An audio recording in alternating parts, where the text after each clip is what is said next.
Malcolm? All right, we are ready to start the day's proceedings. 29 minutes past 9 exactly. Let's make sure that our cell phones are on silent. Let's make sure we don't disturb the proceedings. Thank you.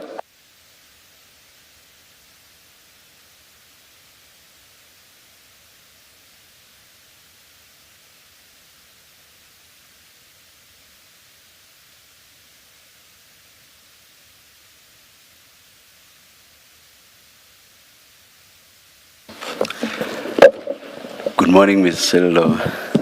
Good morning, Chair. Good morning, Commissioners. Commissioners, today we start a new stream, but before we do so, there is before you two applications in respect of two witnesses for their testimony to be heard in partial camera. In anticipation of the respective orders being granted, we've taken the liberty of naming one witness N and witness O, and we're just simply following the order of the witnesses thus far in camera.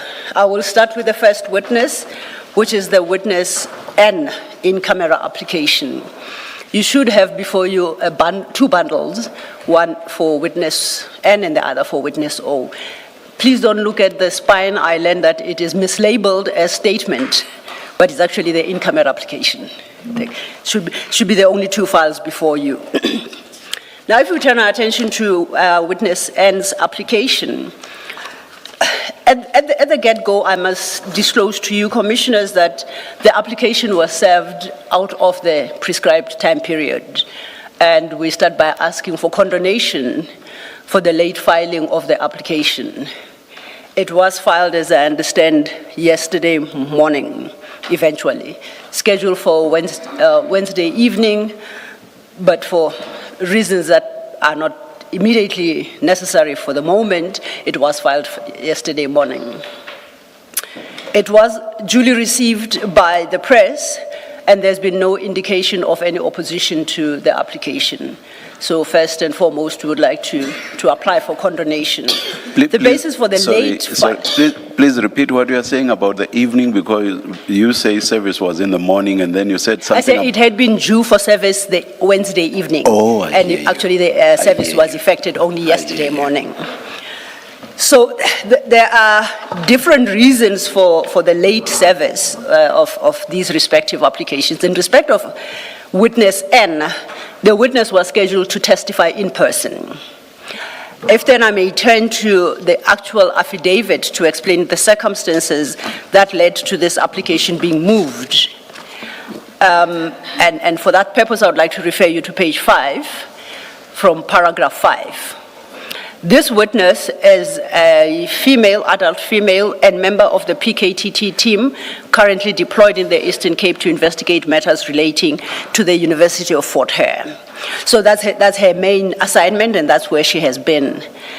During the course of investigations, through an intermediary, she was approached and informed of a complaint from members of the public relating to a specific senior investigator at IDEC in the Eastern Cape. She was approached because of the trust reposed in members of the investigating team in the Fort Hare matter. She took the matter up and investigated and concluded that the concerns expressed warranted further investigations. She registered an inquiry and proceeded with the investigations.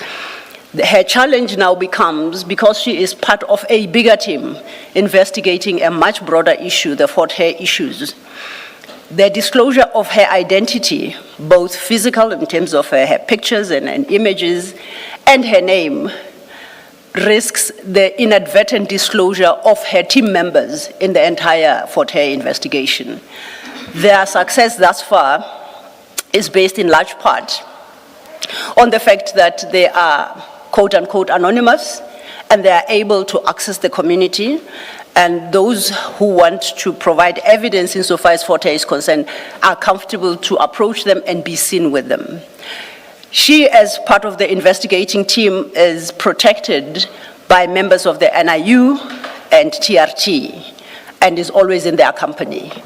The disclosure of her face and her identity will by definition extend to the members of her protection team. That would require the PKTT to replace almost the entire team that has been seen in her presence and reconstitute the team for the purposes of the Fort Hare investigations. Her employers expressed serious concerns with that and the unintended impact on the original investigation for which she is tasked, and requested whether her identity could be withheld, but her testimony in no way will it be curtailed by these issues.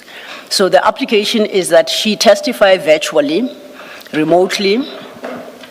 Her voice will not be distorted, her name will be withheld, and her images will not be distributed.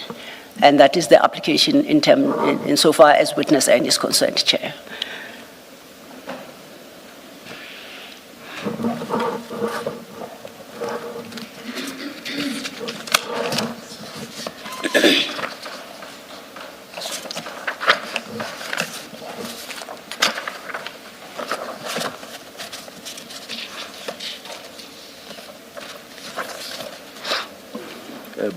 Paragraph 6, having said everything that you've said, do you think paragraph 6 is necessary? Of the notice of application or notice of... Of the notice or of the affidavit, Chair? Of the notice, Even seven. I agree with you. It's, It looks it's overly like broad. It defeats the very purpose of the application being made. Now, her testimony is not subject to any non-disclosure, and her transcript would be freely available as any other, except under the new name of witness N. It seems. Absolutely, Chair. You simply used a precedent, I assume. Yeah, that's the risk of precedence, huh? Yes. And judging by what the Chair says, that must be a problem that afflicts the next application, but we'll deal with it at the time when the time comes. I take it you'll report yourself there. I'm happy to report myself, Commissioner, as long as I know what for. Misconduct.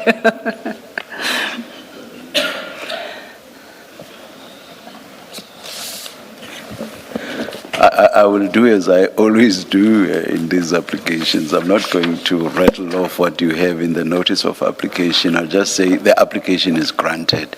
And then you will furnish me with a draft order for me to have a look at, and then the Commission Secretary will sign it. As I understand, the draft order has been presented and should be in your bundle. Let's finalize all of that at a later stage. As soon as I have disposed of both applications, we shall make the respective For your draft. present purposes, application granted. I'm indebted to the Thank Chair. you.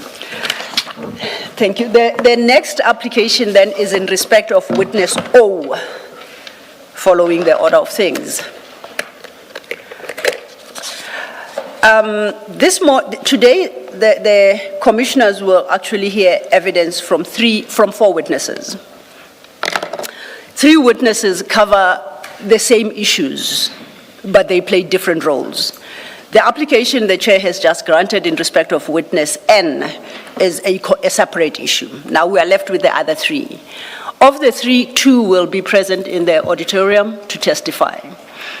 These are investigators into an issue that had arisen some time back, but their investigations were triggered by a whistleblower. So effectively, the facts they relied upon to initiate the investigation are, for your purposes, we concluded hearsay. The original whistleblower is prepared to testify to confirm the correctness of the reports she had made to the investigators and any documentary evidence she may have given in support of her report. That whistleblower, however, is a member of SAPS, is currently in service, and has got serious personal concerns. One is she was eventually persuaded to report the matter, but only as a whistleblower, to enjoy the benefit of anonymity while shedding light on the concerns there may be. Her disclosure was then initiated in terms of the Protected Disclosures Act, and her name has not been circulated or published in any manner. She would like to assist the Commission to provide the necessary evidence, but would prefer that the anonymity extends. Since she reported the matter, she has had no negative reaction from, in particular, her seniors and her colleagues within the SAPS environment. She fears that if her identity is now disclosed, she may suffer pushback and some level of occupational detriment, including intimidation or any other that may eventually affect her employment. Her request is for the Commission to extend the protection afforded her by the Protected Disclosures Act and as a whistleblower, and not require her to disclose either her name or her physical identity. And it is on that basis that she moves the application for an in-camera. If the commissioners are inclined to grant it, the idea is that she, as with witness N, will be testifying virtually, remotely. Her voice will not be distorted. It is accepted that those people who are impacted by her evidence will know who she is. And that has always been the case, even during the stage of investigation. But the broader SAPS community doesn't know who she is, and that is what she is quite desirous to retain. And that is the sole basis for why she is in camera. She will take any questions that the commissioners may have for her, particularly because the investigators significantly relied on her own documentation and report, as long as the questions do not run the risk of disclosing her identity within the SAPS environment. That is the second application and the basis for moving it. And equally, it's partial in camera, and she's scheduled, I think, sometime today in the afternoon. I didn't hear you apply for condonation. Must I assume that Yes, Chair. service was... Service was late, and if the chair has regard to the notice of motion, once again we apply for condonation. I do see it signed 9 July. Yes, thank you for bringing it to my attention. Yes, the late delivery of this particular application was a delay in determining whether or not her evidence is wholly necessary before this commission, or whether it is sufficient for the investigators to run with the whistleblower report she had made. Some issues for clarification became apparent, and neither investigator could speak to those issues. She was quite reluctant to place herself on this platform, and it took some persuasion. And I think she was only the day before yesterday or yesterday finally persuaded with the necessary level of support to present herself before you. So this is a sort of a late determination to present this witness. But now we find ourselves in a position where her presentation of her testimony has got these attendant difficulties. Thank you, Chair. Thank you, Mr. Law.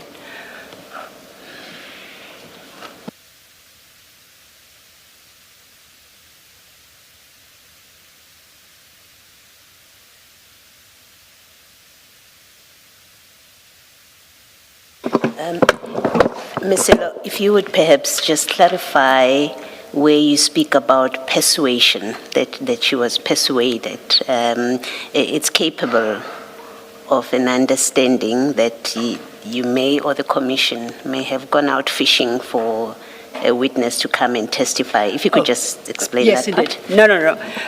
Thank you, Commissioner Balu. To the contrary, the evidence leaders worked with the investigators. They've got their docket relating to that particular investigation. But the underlying cause of investigation was the whistleblower's report. The report is available, as I understand it, but there are certain issues around the events on which she blew the whistle that would require engagement with her, and it became necessary to consult with her. The consultation itself was not an issue to clarify. The question that arose was, in light of some facts not contained in the original report, can the investigators purport to give clarity on that? And it was determined that perhaps her appearance before yourselves would serve to clarify all factual issues surrounding the incident, and therefore enable the investigators to act in the manner they did. The persuasion was in relation to her giving clarity directly to the commission, because that required that she appear. Does she stand by her report? Absolutely. Does she stand by everything the investigators did? At her instance, she does. She was just interested in retaining the anonymity and not be known that she was the instigator of the entire investigation. As I indicated, both investigators would, in essence, if they speak to some fact that they learned from her through engagement and consultations which they did, but that is not reflected in the original report she made, would basically be testifying on the basis of hearsay. To cure that, it was considered that if she avails herself to deal with all material facts around that issue, then any hearsay that would have been testified to by either investigator would be cured by her own appearance. So persuasion was not because she was hunted down or sought by the evidence leaders. Her identity, her name, and her report was always available. It was a question of how are those facts presented to the commission.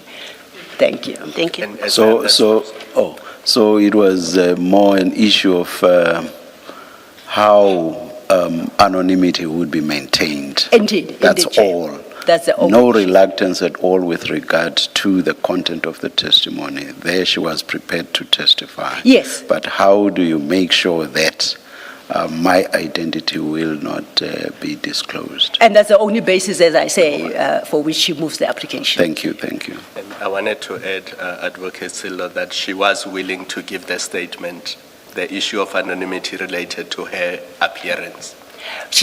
Was she willing to give a statement to the commission? She could have given a statement to the commission, but then she would have still had to be a witness or some witness.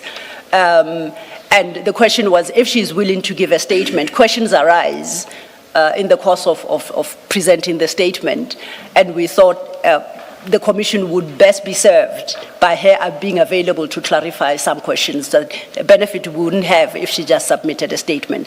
Because as I say, the original report she made is in the docket, and she would have made a statement more or less along the same lines. So the issue was if she could avail herself to provide any clarity that the commissioners may require, and once again on the basis of anonymity. The earlier comment with regard to 6 and 7 As I applies had here? said. Yes, thank you. I will do what I did with the first application, which is merely to say the application is granted. You will attend to the content afterwards. Definitely will do, Chair. The full content. Well, we shall do so shortly, Chair. I'm indebted to the commissioners. Commissioners, we are ready then to start with our first witness. Maybe if we get 2-3 minutes to settle down, to bring the witness in, and we should be ready. We'll stand outside. Let's Okay. adjourn. Thank you. It's not necessarily 3 minutes. We'll come back when we are told to.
we are ready to resume. Please make sure that your devices are quiet. Thank you.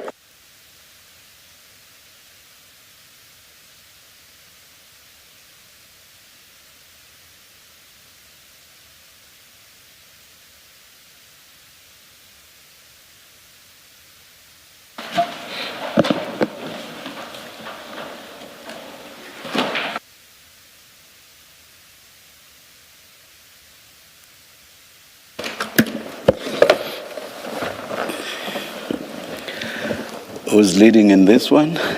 It's me, Chair. Good morning, Ms. Sigels-Ncube. Good morning, Colonel Roelofse. Good morning, Commissioner. Thank you. Good morning, Chair. Good morning, Commissioners. Chair, the first witness is retired Colonel Kobus de Meyer Roelofse, and he will take the oath. Colonel, do you swear that the evidence you are going to give is the truth, the whole truth, nothing but the truth? If so, please raise your right hand and say, "So help me God." So help me God. Thank you, Colonel. Thank you, Chair. Colonel, there should be in front of you two files. One is a small file with your witness statement, and then there's a second file that we will be using which says IDAC Exhibit Bundle, Witness Bundle. You should say Witness Bundle. Do you have it? Yes, I do have it. And then if I could ask you to go to the file with your statement, and if you can confirm that page 12 of that statement, the signature on page 12 of that statement is your signature.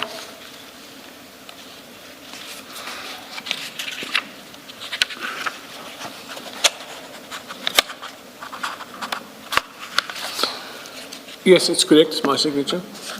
And do you confirm that from page 1 to 12 is a statement prepared for purposes of your evidence today? That is correct, Commissioner. Do you confirm the correctness of the contents of the statement? I do. Okay.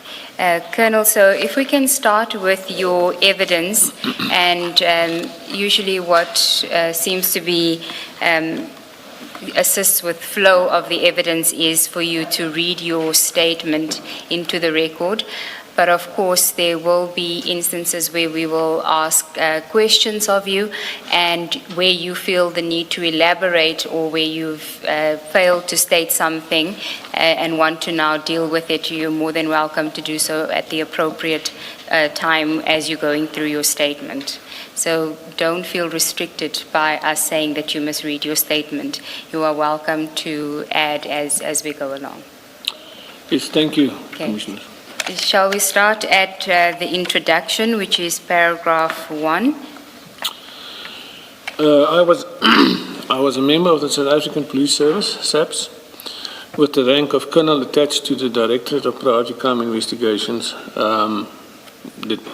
commonly known as the TPCI, and also known as the Hawks. I retired on the 31st of January 2025. In May 2020, I was part of a team. Maybe I must just clarify the team. The team just consisted of me and Captain McLEAN. Captain Mark McLean. Mark McLean, yes. Relating to this matter, there were a team placed at IDAC with more members of the DPCI, but in terms of this matter and CI, Crime Intelligence Investigation, it was just me and Captain McLean and myself. As part of a team placed at the Investigative Directorate of the National Prosecuting Authority, or now known as IDAC, with a special assignment to conduct investigations relating to inter alia state-owned enterprises. Captain McLean and I also investigated matters relating to Crime Intelligence Division, including the Secret Services account that we started in 2011. While conducting investigation into crime intelligence, we became familiar with crime intelligence officials who would provide us with information. At times, these officers would provide information into ongoing investigations or matters that we were not aware of. Is the voice carrying sufficiently? Colonel, can you please sit centrally in relation to the two microphones? Try to be central to. No, just you, yeah, centrally, yeah. And pull them as close as possible if they do come closer.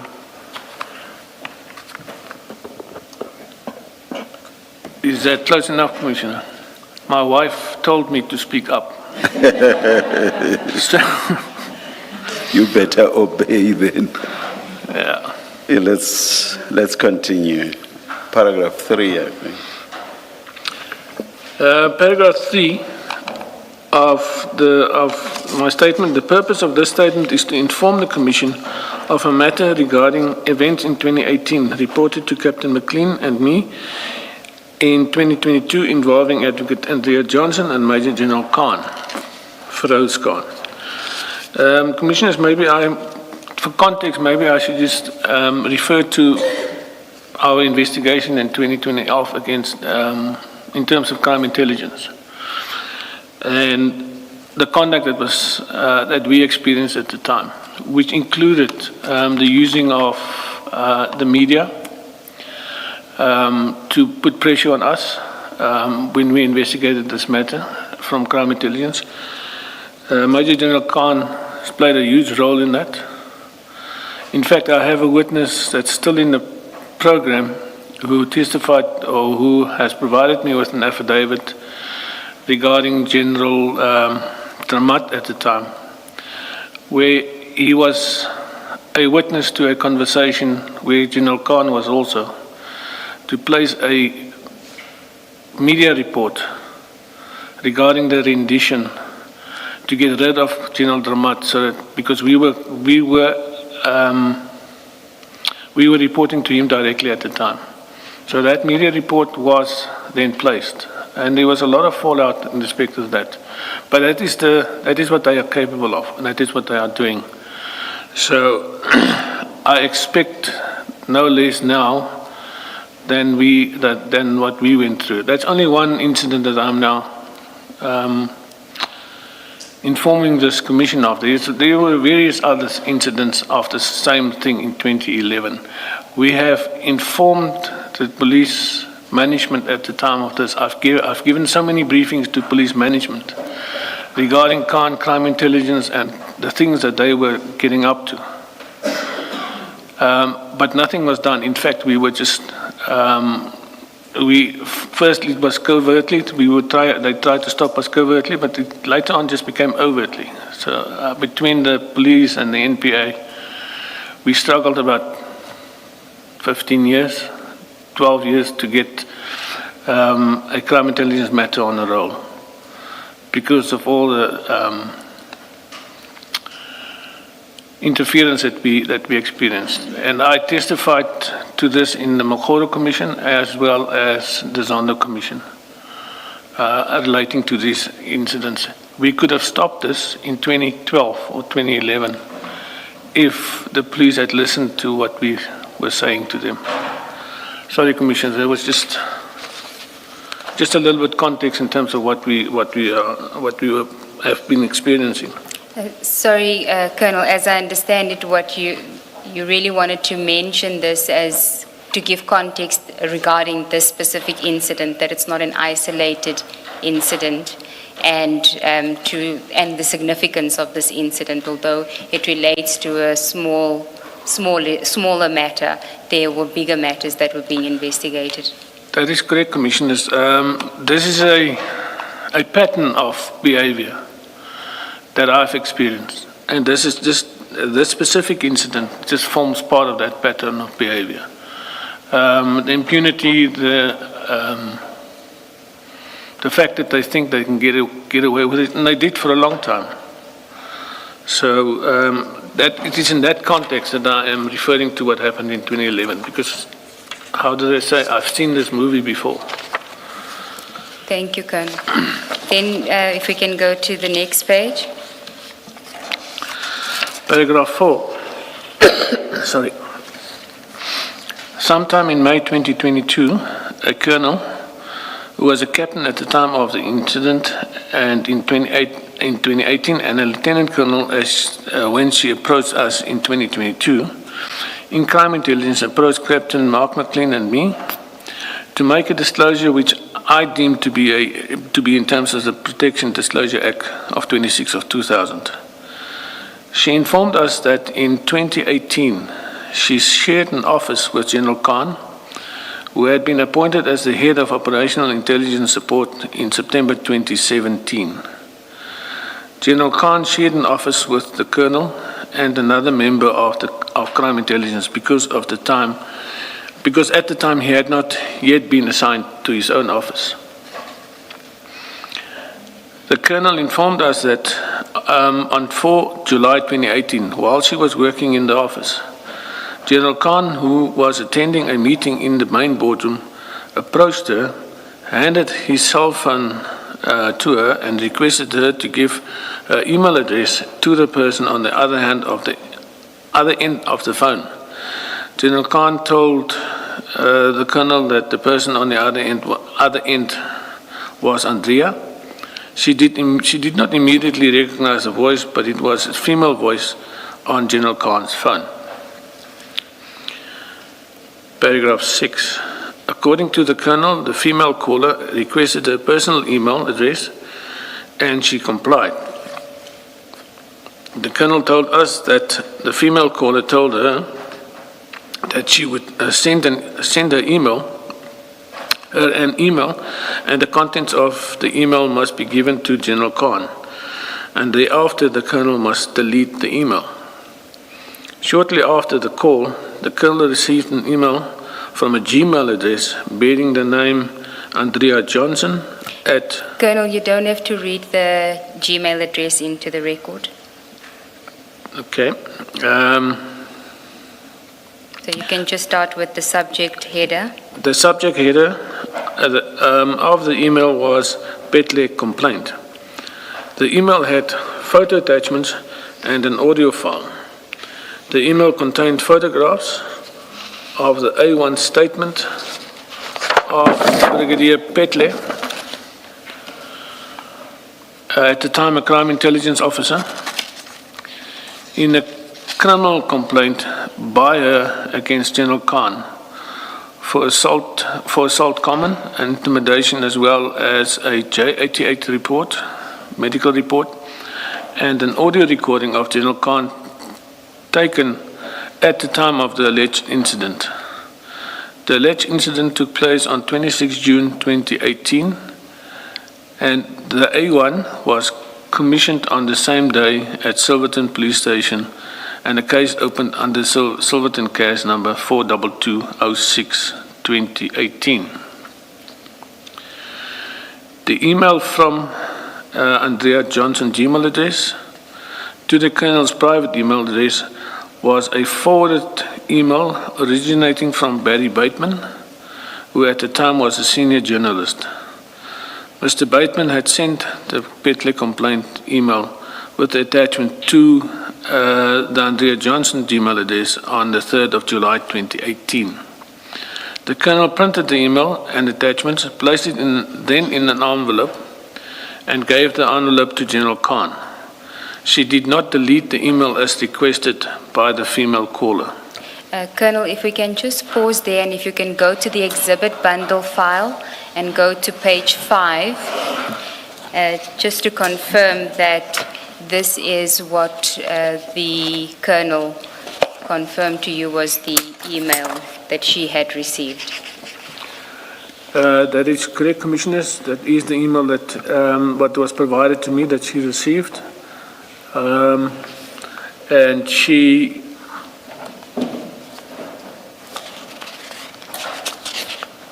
was able to retrieve the email from her email box.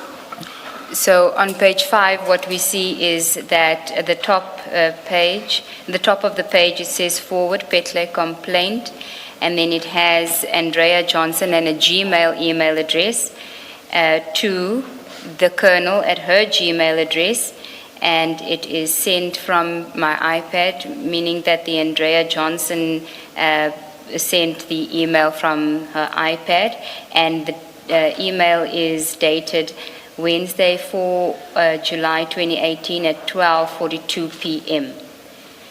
Correct? That's correct. And then just below that, it says begin forwarded message. So she was forwarding a message that she had originally received from Barry Bateman on the 3rd of July 2018 at 18:05:01 to Andrea Johnson, subject same Phetla complaint.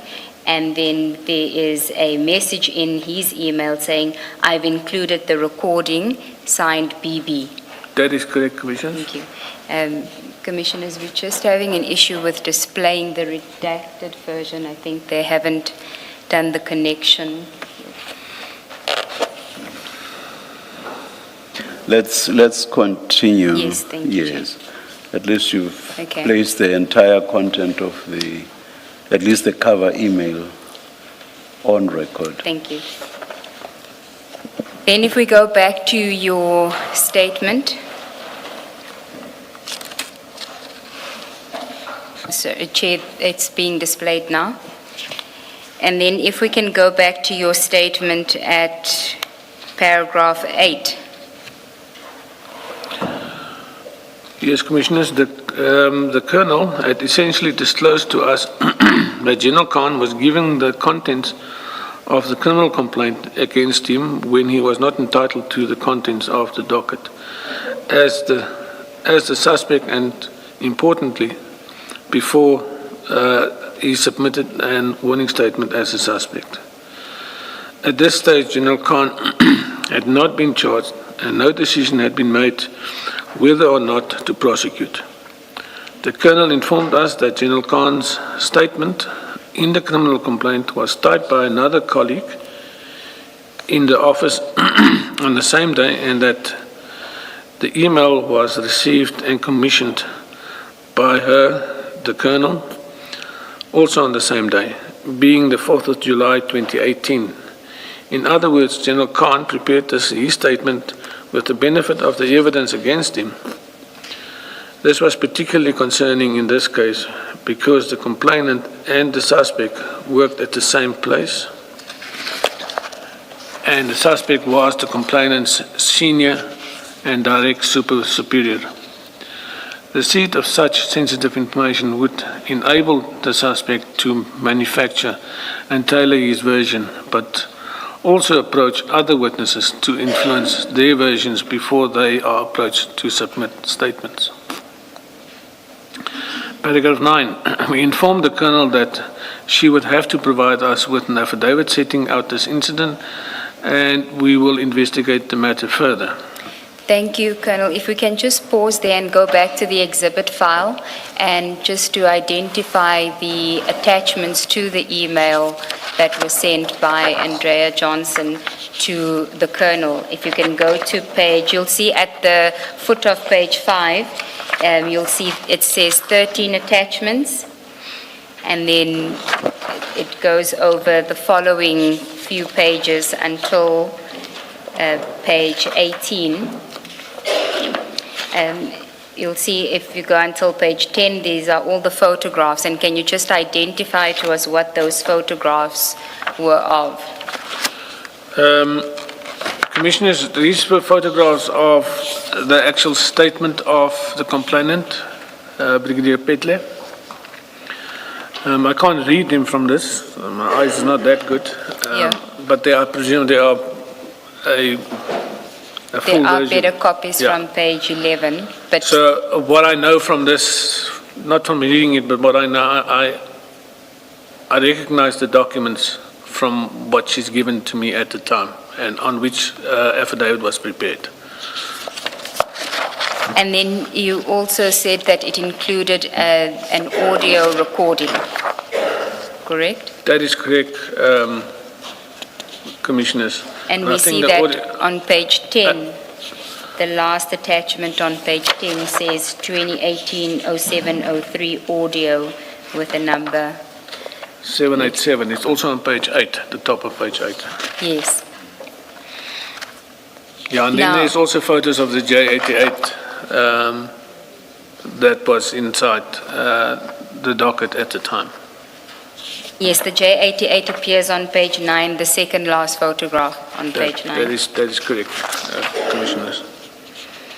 Is it correct then that, especially when you make reference to the J88, that these documents would have been the content of a docket?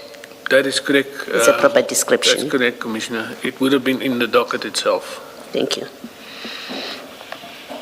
And then if I could just ask you, Colonel, why was it so concerning to you that the suspect in this case, General Khan, had been given the contents of the docket? I know you say there's issues about he may influence the investigation, but at which stage, I mean, we do know that if somebody is then charged as an accused person, they are entitled at some point to the docket.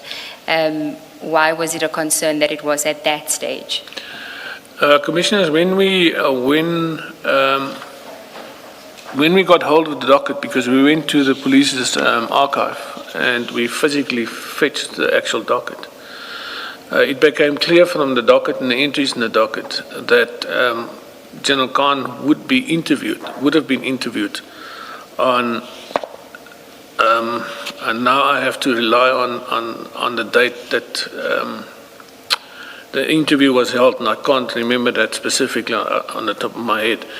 But he was supposed to be interviewed by the investigating officer on that specific day, and he received this document just prior to be interviewed for a warning statement on that specific day. So he would have known the contents of the complainant's statement prior to him submitting his warning statement. And to me, that's a huge red flag and a very huge concern, because you're not entitled to any statements at that point in time. You're entitled to what the charge is. And I think in this case it was assault common, happened on such and such a date. That is what you're entitled to. And they do give you that information when they take your warning statement. But to come to the investigating officer with a prepared statement, warning statement, seems to me that you had to have prior knowledge of your version of events based on the evidence that was given to you and on which you can base your affidavit. So that was my biggest concern. We can't sit and put our thumb on the scales of justice one way or the other. It has to be done correctly. In sum, you are saying having the complainant's statement, there was, at the lowest, there was the possibility of him tailoring his version in accordance with the content of the statement. Yes, Commissioner. In fact, I will go a little bit further than that, because there's no other reason as to why you want the complainant's statement beforehand. You want to see what she's saying or he is saying. Yeah. And you have to then, and you will tailor your version in so that it doves with what the complainant say. So it's difficult for me to understand any other reason for you doing it, because that's the only inference that I take away from this, and that is why it was so concerning. And I mean, this kind of modus operandi is being, I've seen this before, where suspects get access to documents prior to them having warning statements, or prior to them when they are supposed to be, when they're only entitled to have documents. So this does happen, and in this specific case, it did happen. How does that differ from a situation where before a witness testifies in court, that is a criminal court, they actually do get the statement? So in a sense, one could say or make the point that the situation is similar. So what's the difference? No, it's not similar, Commissioners. From my point of view, and I mean, as an investigating officer, it is very important to me to, when I do a warning statement, that I inform the suspect of the complaint, not what the witness was saying, because I need the suspect's version of events, if he is going to give it to me or not. That's a different ballgame. If he's not giving it to me, then obviously I can't take it further. But if he is willing to give it to me, I can't tell him beforehand what the suspect said, because it's unethical and it's not allowed. So, Thank you. Can I just find out, in the normal course of events, when does a suspect become entitled to the contents of a docket? So if things are done procedurally, when does the suspect become entitled? Procedurally is when he's either represented or not represented, and the court and the case is before court, and there is a disclosure to the defense, either through his lawyer or to himself, the suspect himself. That is when you get entitled to the documents. So it's after you are charged? After you're charged. Not during the investigation? That is correct, Commissioner. Thank you. But Colonel, at this point, Ms. Johnson would have been in the NPA at this point. That is correct, Commissioner. Is there in terms of process, is there a legitimate basis on which she would have had access to the docket at this point of things? No, Commissioner, but I just want to to clarify, we're talking about 2018 now. Yes. Yeah. No, there was no reason for, it was a station matter. In other words, it was confined to that specific police station. And I can't remember which jurisdiction in terms of court they fall under. What did I say? It was a Silverton case. Silverton, yes. Sorry? Silverton case, yeah. So they would have fall under that jurisdiction of that court for that area. So in the normal course of business, she doesn't have any reason as to why she wants to get hold of the docket. And in fact, if she wanted to get hold of the docket, she probably would have been able to. She could have just called for it because of her position within the NPA, and I think she was head of organized crime at the time, if I'm not mistaken. So she would have been able to call for the docket in her capacity as an advocate within the NPA. And whether there was a reason for her to call for it, I don't know. Because it would not normally fall within their mandate, what they investigate and what they prosecute. But under normal circumstances, there is no reason for her to request a docket. Thank you. And also other situations where there would be early access by prosecutors are those instances where the investigation is prosecution directed. So there are those instances where. Yes, but yes. I'm not countering what you said. You are saying, but no. What I'm saying is, at the time, you must remember this is at the station level. So you're talking about prosecutorial advice in terms of a docket. What I can't say now is whether the docket went to a prosecutor before the time or not. And if it did, yes, that prosecutor can have access to guidance. I'm just talking generally. Yeah, no, I understand that. So, but she could have contacted prosecutor as well. Yes. So she didn't have to contact someone else. Thank you.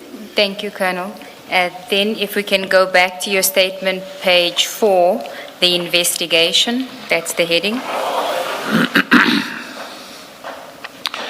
In June paragraph 10. In June 2022, after the meeting with the Colonel, I wanted to interview Mr. Bateman regarding the email he sent on the 3rd of July 2018. I contacted Mr. Andrew Leask of AfriForum because Mr. Bateman was now employed at AfriForum as a media manager. Captain McLEAN and I interviewed Mr. Bateman in the presence of Mr. Leask and Advocate Gerrie Nel, also of AfriForum. Mr. Bateman informed us that he received the email attachments on the 3rd of July 2018 via WhatsApp from a source that he was not willing to disclose.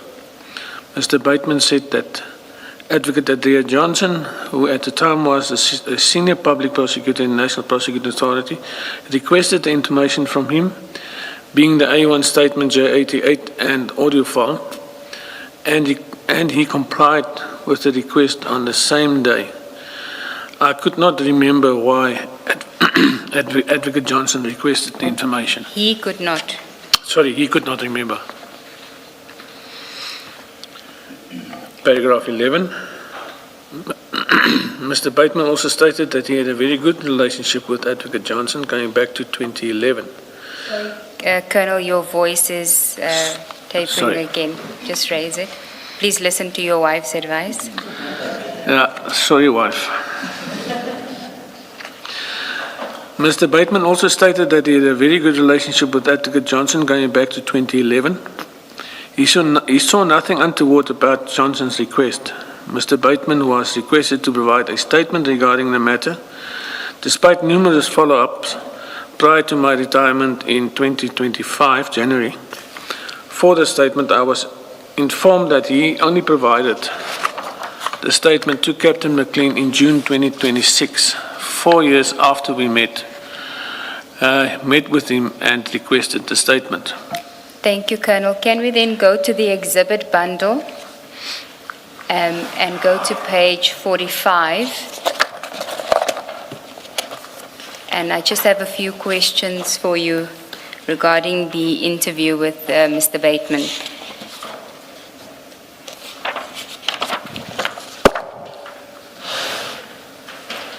45, it says BB1. It is an attachment to Mr. Bateman's statement that he provided to Captain McLean this year, but I just want to deal with the attachment to that, which is the WhatsApp that he received from his source with the information, correct? I'm sorry, just repeat, who is it from and to whom? The BB1 is what Mr. Bateman indicated is the WhatsApp conversation where he received the information from the source that he eventually sent to Advocate Andrea Johnson. That's correct, Commissioners. And the first, you see it's on the 3rd of July 2018 at 11:08, the source sends the audio clip. And his message, Mr. Bateman's message is, what's this about? I make out a General Khan and Brig Phetla. And then the next message is from the source, an incident between them. He allegedly also assaulted her with a pen. Case was opened, assault and intimidation. And Mr. Bateman then asks, when did this take place? The source says a week ago. And then Mr. Bateman says, how assault with a pen?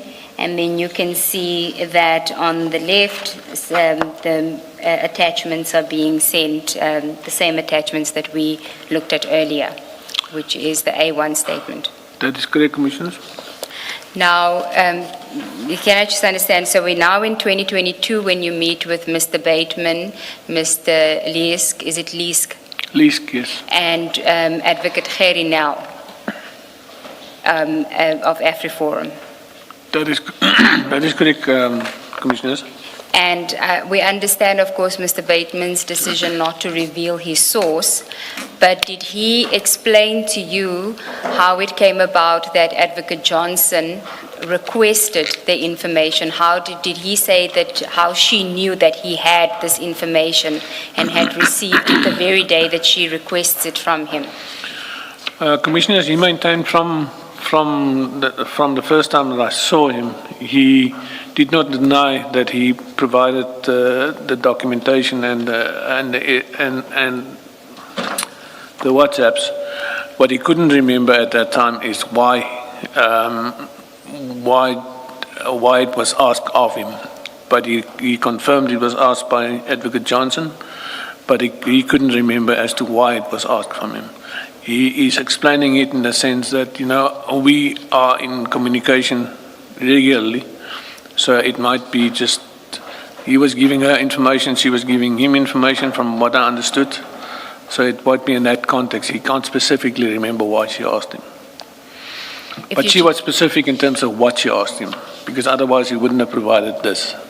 Yes, if you just look at page 46 of the bundle, because then I just want to, if you look at page 46, this is the email that he sends to her later that evening, 3 July 2018, at 18:05. So he sends it to her, 6 hours, 7 hours later.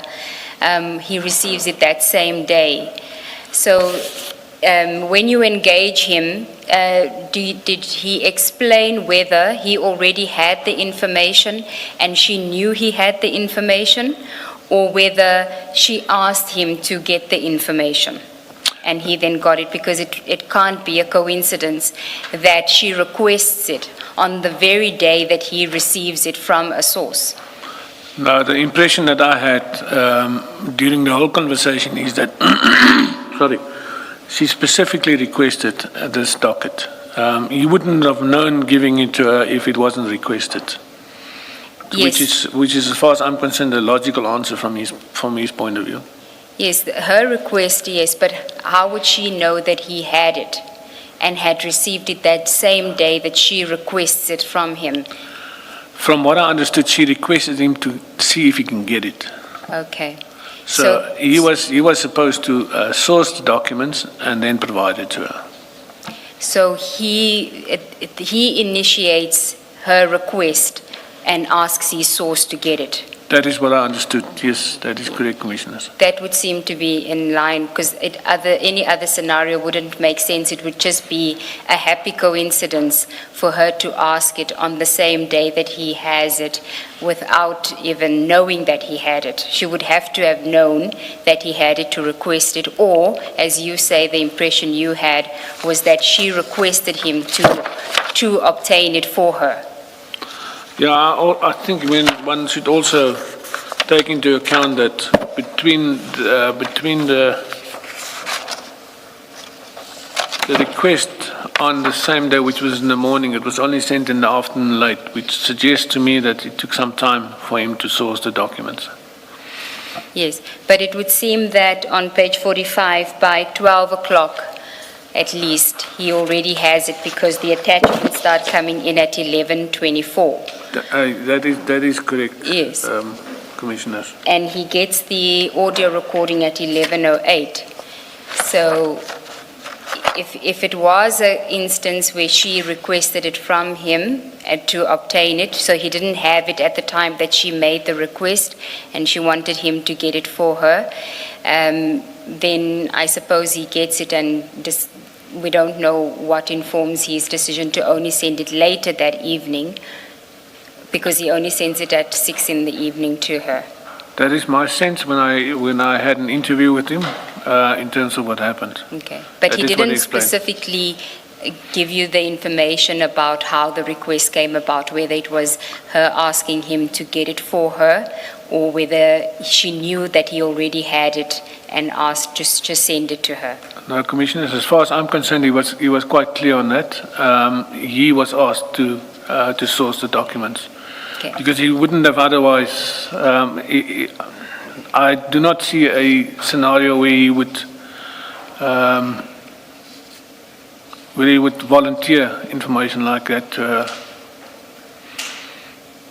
Mr. Mube, because we have Mr. Bateman's statement, I think you should put on record what he says about this topic. And I know you've had the discussion with the Colonel and you have an account from his interview of Mr. Bateman, but I think in fairness to Mr. Bateman and for completeness of your discussion, you should put what he says. So it seems he deals with it from paragraph 5, maybe, and then On page 6 and 7. Yes. Commissioner Baloyi, the reason why I'm asking the Colonel is because that interview happens in 2022 and this statement is in 2026. So I just wanted to know, when he had the conversation in 2022, what was his version as to the request? Because in 2026, Colonel Roelofse wasn't around when the statement was taken. That was Captain McLEAN. I understand that, but Yes. because we do have the statement on this very topic that you're Yes. canvassing, I think it should be put to Okay. you. So if you go to page 40 of the bundle,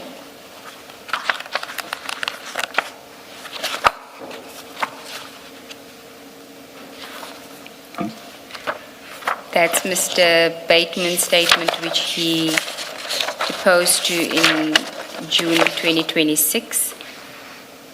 And at paragraph 5, he says, in July 2018, a voice recording and pictures of an affidavit deposed to by Brigadier Phetla of the South African Police Services was sent to me. The recording was of a conversation between SAP's Major General Feroz Khan and Phetla. 6, I received the information from a source whose identity I cannot reveal. I attach here to a redacted screenshot of the message. 7, I don't have any recollection of the circumstances that led me to send the recording and documents to Johnson. However, I can only infer that it was following a discussion and in response to a request from Johnson. I received the information and sent it to Johnson on the same day, 3 July 2018.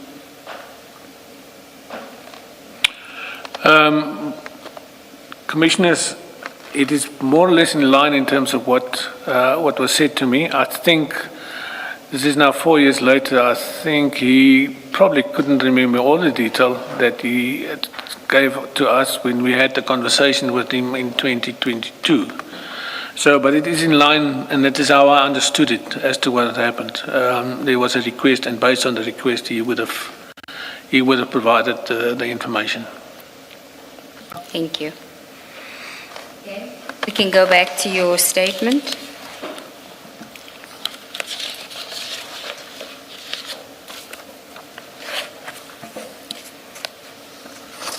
At paragraph 12, page 5.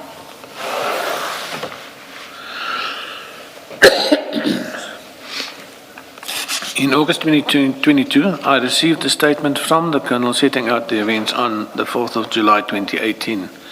At this stage, Advocate Johnson was the head of IDAC, where I was placed even though I was attached to the DPCI.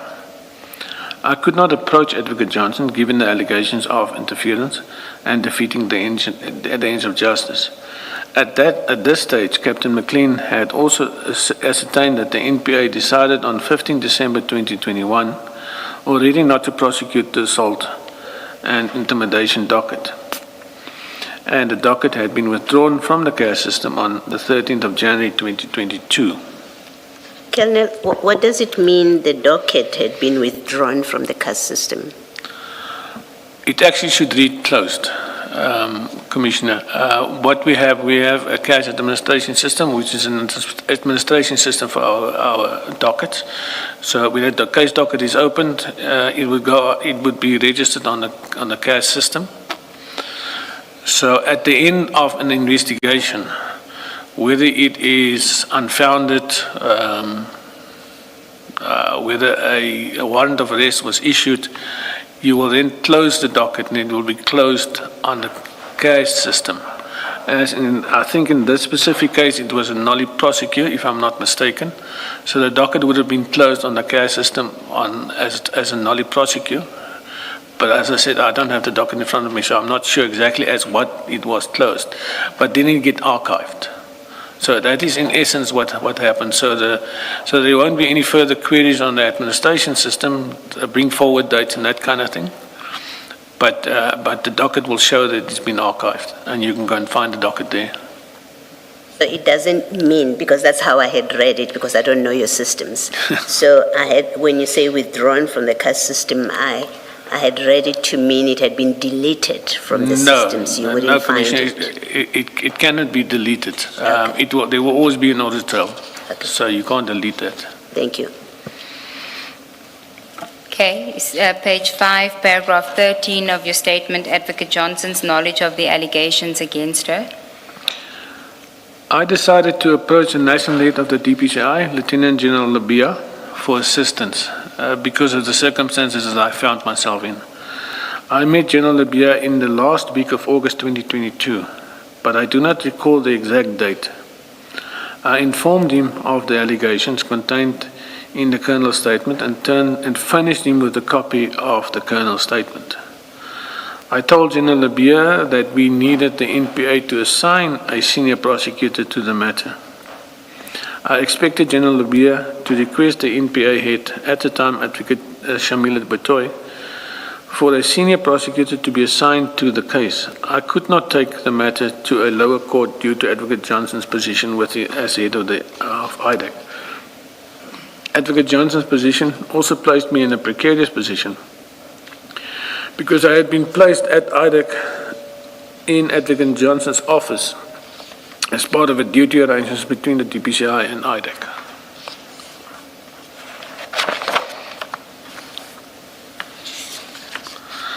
Paragraph 14. On 7 September 2022, Advocate Johnson approached me at work. I was still at IDAC at the time, and asked me to see her in her office. She told me that she had been called by Advocate Batoy's office, who informed her of the Colonel's affidavit and the allegations against her, Advocate Johnson, contained therein.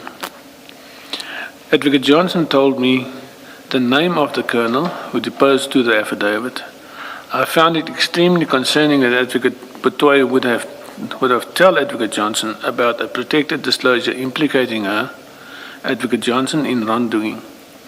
I also thought that perhaps Advocate Johnson was able to figure out the identity of the Colonel without Advocate Batoy informing her thereof. But then Advocate Johnson to continue to reveal that she knew the Colonel's affidavit was commissioned by Colonel Woodendall, and she relayed information contained in the Colonel's affidavit. She then told me that she read the Colonel's affidavit and that she denied any wrongdoing. Paragraph 15. She also informed me that she spoke to Mr. Bateman before meeting with me and told Mr. Bateman not to worry. She also said that she understood the reason I approached General Lebier. By this I understood Advocate Johnson to mean that given that the allegations implicate her, she understood why I did not deal with the incident within IDAC, but instead went to the head of the DPCI. Paragraph 16. When Advocate Johnson approached me on the 7th of September 2022, I already knew that she had spoken to Bateman. I can just say here that I didn't tell her that I knew that she'd spoken to Bateman. Because Mr. Leesk told me that Bateman had informed Mr. Gerenel of the conversation between him, Bateman, and Advocate Johnson. Mr. Leesk did not give me the details of what was discussed between Mr. Bateman and Advocate Johnson. I do not recall the exact date when he would have informed me of the call, but from my WhatsApp exchanges with Mr. Leesk on 5 and 6 September, I think it would have been on the 6th of September 2022. Paragraph 17.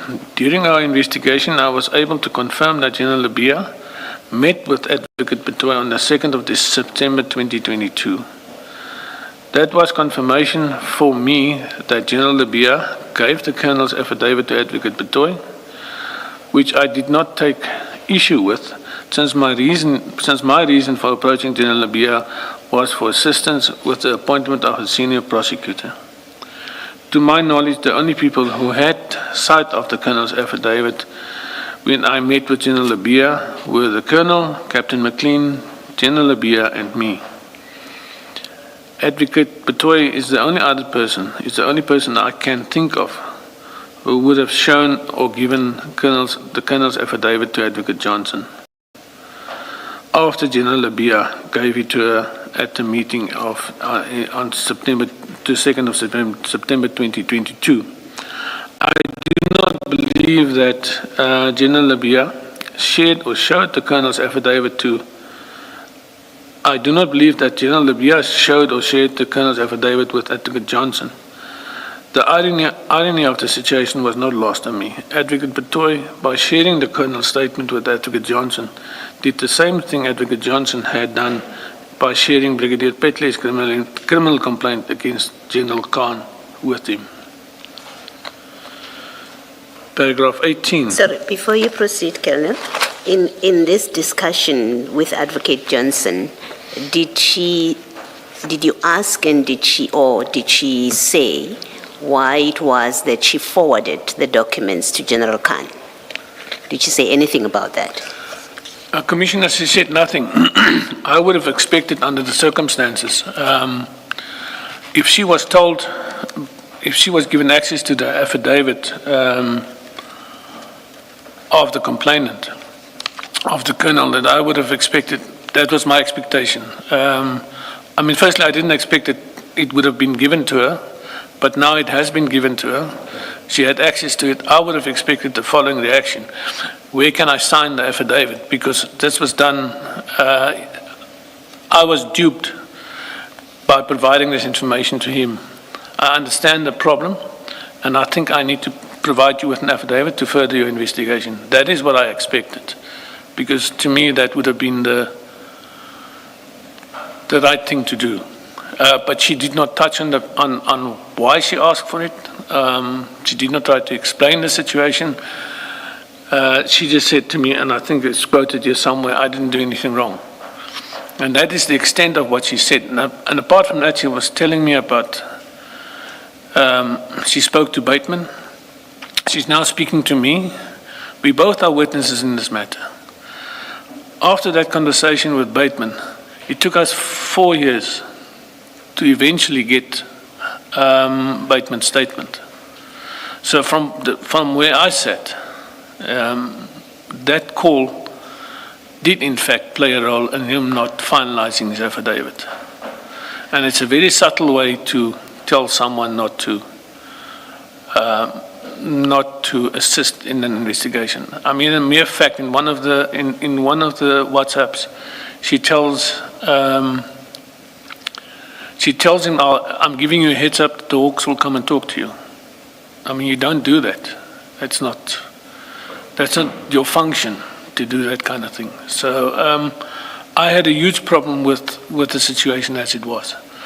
I've been fighting with the NPA, as I said, since 2011. So I've been through this process. I know that when the NPA is not going to prosecute or do not want to have a look at the docket or at the situation, they will not. So it took the matter that I was with, the Madlanga matter, it took it about 12 years to get into court. So I knew at that point in time when I had this discussion with her that we are very limited in terms of what we can do from now on, because I'm not going to risk the Colonel's career and life by continuing a situation that I now know for sure the NPA is not going to do anything about. So that is the position that I found myself in, and I was very upset by it. So, but it happens within our environment at times. So you have to deal with it. When she says, I did nothing wrong, when she says that to you, did you understand her to say, by forwarding these documents to General Khan, she did not consider that to be anything wrong about it? Was that your understanding of her? That was my understanding from the comment she made. Yes. So there was no explanation as to why.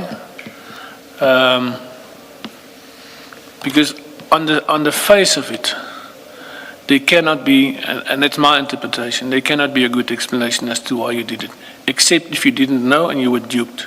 And then I expect the other reaction, which I described earlier.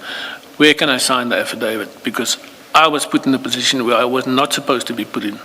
And you get that normally with a lot of these cases that you investigate, had I known that scenario. So if she had known, then she would not offer assistance in terms of an affidavit. if she did not know, I would have gotten assistance. So that is how I see the situation. Thank you, Colonel. Thank you, Commissioner. Colonel, back to your statement, paragraph 17 on page 7. I have led many investigations into corruption by police officials within TSAPS and with a specific reference to crime intelligence. I'm well aware of how important it is not to prematurely release the name of a witness.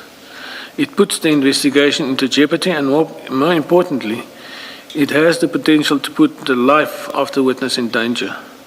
This is amplified in this specific situation because General Khan and the Colonel were both working at crime intelligence in the same office at the time.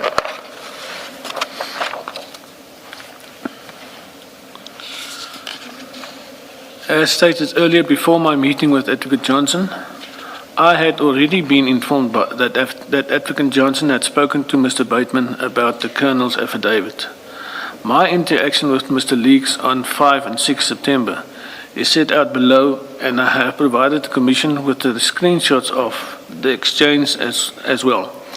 Mr. Leeks told me that Mr. Bateman sent a WhatsApp message to Advocate Harry Nell after his conversation with Advocate Johnson on 5 September. I quote the conversation between Mr. Leeks and me below, as well as the forwarded messages with my translation from Afrikaans to English where necessary. Thank you, Colonel. If you can just pause here, Commissioners, the conversation appears on page 49, the screenshot, and the Colonel had apologized for the quality thereof. He needed his daughter to assist him with taking the screenshot. So it's on page 49, and you will see the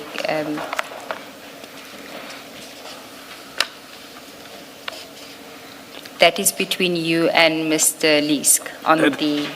Yes, that is correct, Commissioner. That is between myself and Mr. Leesk. You may proceed, Colonel. You don't have to read the date and time in. We are looking at the screenshot, so you can just read the translation, perhaps, from Mr. Leesk. The translation from the affidavit. Yes.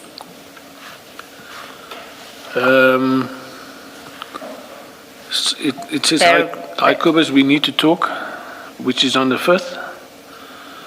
And on the 6th, there's a missed call from Mr. Leesk.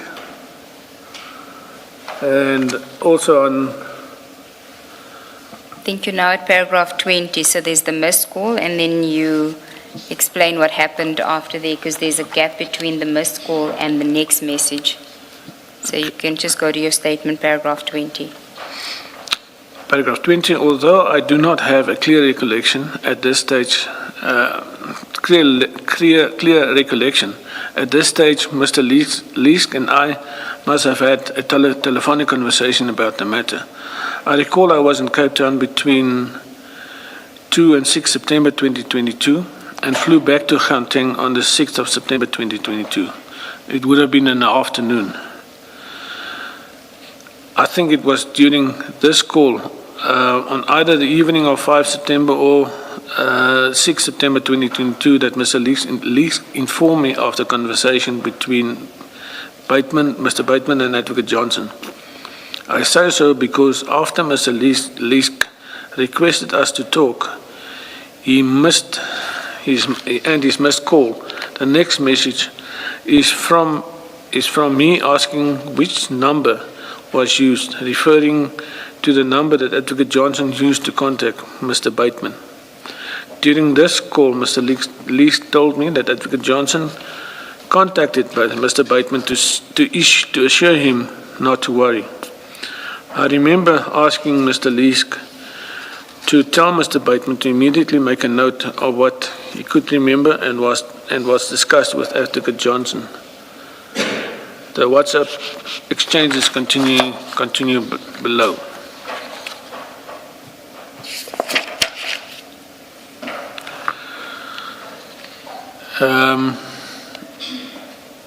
At 14:25, I asked which number was used. Mr. Leesk responded. I'll read the English version. BB says he got a call on WhatsApp and she said he must go to Signal. I don't know which one she used, but it was to her number. And then it says, it gives a number and it says, I'll find out. Then I send him a thumbs up. If we can just then go to that message where that references that Mr. Bateman said that he got a call on WhatsApp and she said he must go to Signal on page 58 of the exhibit bundle. If you can just explain to us what we're looking at on page 58.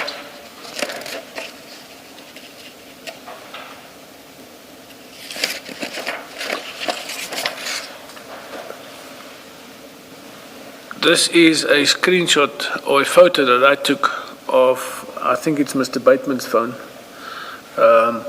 with the request by Advocate Johnson to go to Signal. The request from Advocate Johnson to Mr. Bateman on the 5th of September. That is correct. That's correct, Commissioners. I can also inform the Commission that on various occasions, Advocate Johnson was not only stating to me but to the office as well, you need to use Signal because WhatsApp is not as secure as you think, and she prefers to use Signal because it's much more secure. So I presume that's the reason why he was asked to go to Signal. And this was the call on the 5th of September, which you knew about already when Advocate Johnson approached you on the 7th of September. That is correct, Commissioners. Okay. So we can go back to your statement at paragraph 21. Mr. Leesk and I arranged to meet to discuss the matter further. He sent me his location because the location was different to where I had met him and Mr. Bateman, Advocate Nell, the first time. And then it just shows a map that was sent to me. And then paragraph 22. If I recall correctly, on 7 September 22, I would have met Mr. Leesk after my meeting with Advocate Johnson. I do recall that Mr. Leesk sent the WhatsApp exchange between Bateman and Advocate Johnson and Advocate Nell before I went to meet him. I know that I did not have the WhatsApp exchange between Mr. Bateman and Advocate Nell when I met Advocate Johnson, which means that Mr. Leesk forwarded the exchange to me after my meeting with Advocate Johnson, but before my meeting with him.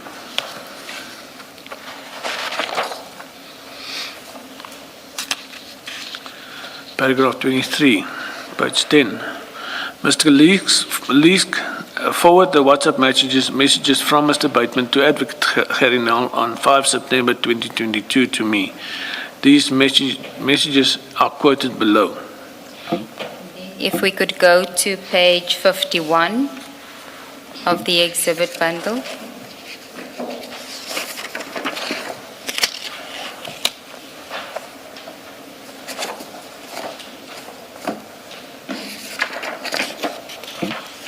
So this is what Mr. Leesk forwards to you, which is a conversation, which is messages that Mr. Bateman sends to Advocate Nell after he gets the call from Advocate Johnson on the 5th of September. That is correct, Commissioners, after his discussion with her.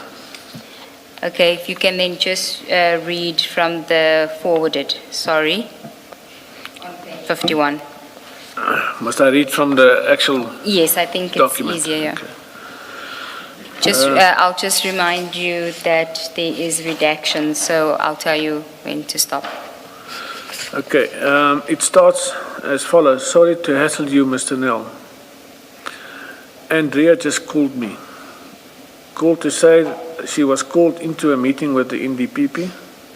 Libya had approached the NDPP last week with information. Then you don't have to read the next part. You can start again by, she has provided statement. She has provided statement about an email that I apparently sent in 2018, something about requesting information. Unclear. and they are not worried. She says there is nothing that she did, that she said to me or communicated that she could not repeat. Elsewhere on the next page, 53. In the middle of the page, it continues that she could not repeat elsewhere. Referred to issues between Khan and Phetla, said I often approach her about media issues and questions. Told the NDPP she is not interested in seeing the statement. Next page, saying that if there is to be an investigation, they must investigate. Just wanted to give me the heads up in case the Hawks came asking. Next page. Came asking questions. She says Kobus was approached with the statement and he works for her, so he had no choice to approach Libya. By Kobus, that is you. That is me, yes, Commissioners. Reiterated that as he is not concerned, reiterated, I presume she is not concerned. She has work to do and will get on with what she has to do. Says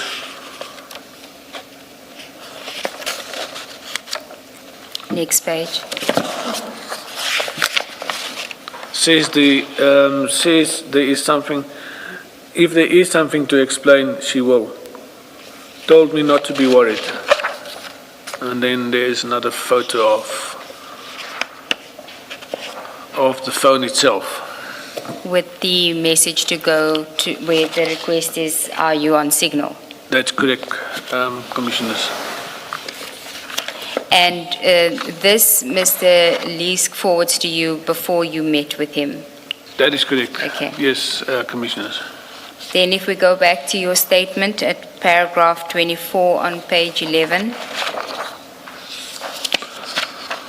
While I was in the meeting with Mr. Leesk, I took a screenshot of his phone containing the messages from Advocate Johnson to Mr. Bateman on 5 September 2022, where she asked him if he was on signal. Paragraph 25. Conclusion. I do not know as a fact that General Libya gave the Colonel's affidavit to Advocate Bateman. However, Advocate Johnson... Batoy. Advocate Batoy. However, Advocate Johnson told me that Advocate Batoy showed her the Colonel's affidavit when I met, in brackets, when I met with her on the 7th of September 2022. In Mr.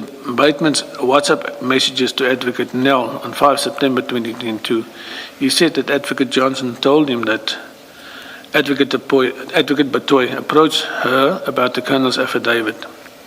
He says that Advocate Johnson told him she was not interested in seeing the statement. Mr. Bateman also mentioned in his WhatsApp messages to Advocate Nell and Advocate Johnson that's Told me, him that I had no choice. no choice but to approach General Libya.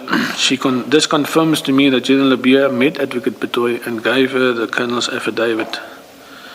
And thereafter, Advocate Batoy either showed or gave the Colonel's statement to Advocate Johnson. There is a part in one of the messages, and I don't recall reading it, in which Bateman, as part of his WhatsApp messages, says it's an issue between Khan and Phetla. Now, that information could have only come from the affidavit itself. From Yes, it is there. You did read it. Oh, I did, sorry.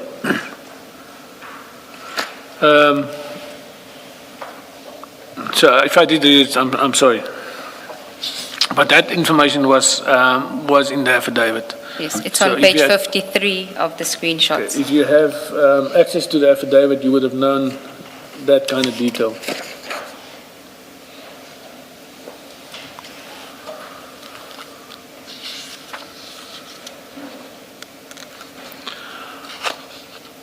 You may continue.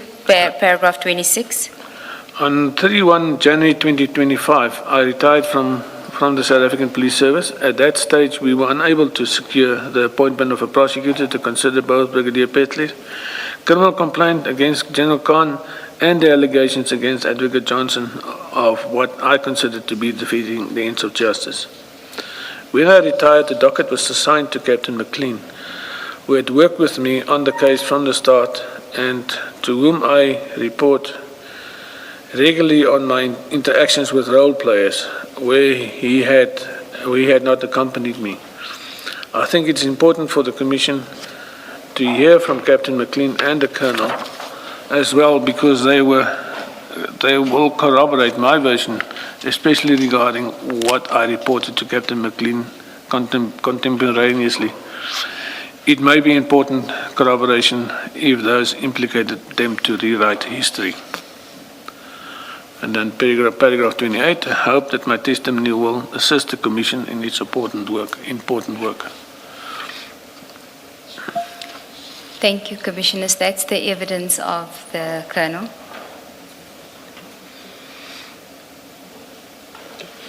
Colonel, when you met with Advocate Johnson on the 7th of September, did you mention to her, or did you get the impression, if you did, that she knew that this was a protected disclosure?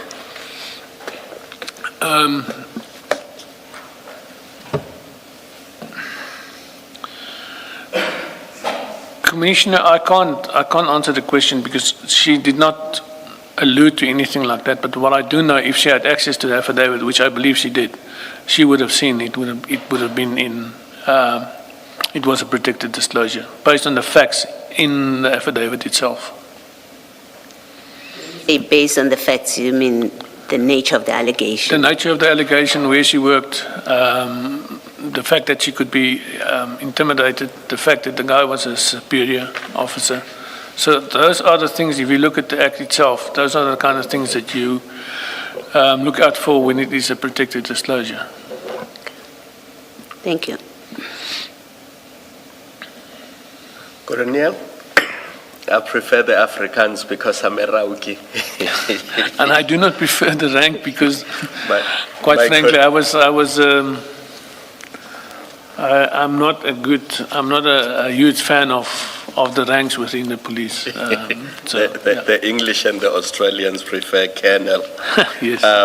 In paragraph 12 of your statement, you seem to be suggesting that what Advocate Johnson did amounts to interference with investigation and defeating the ends of justice.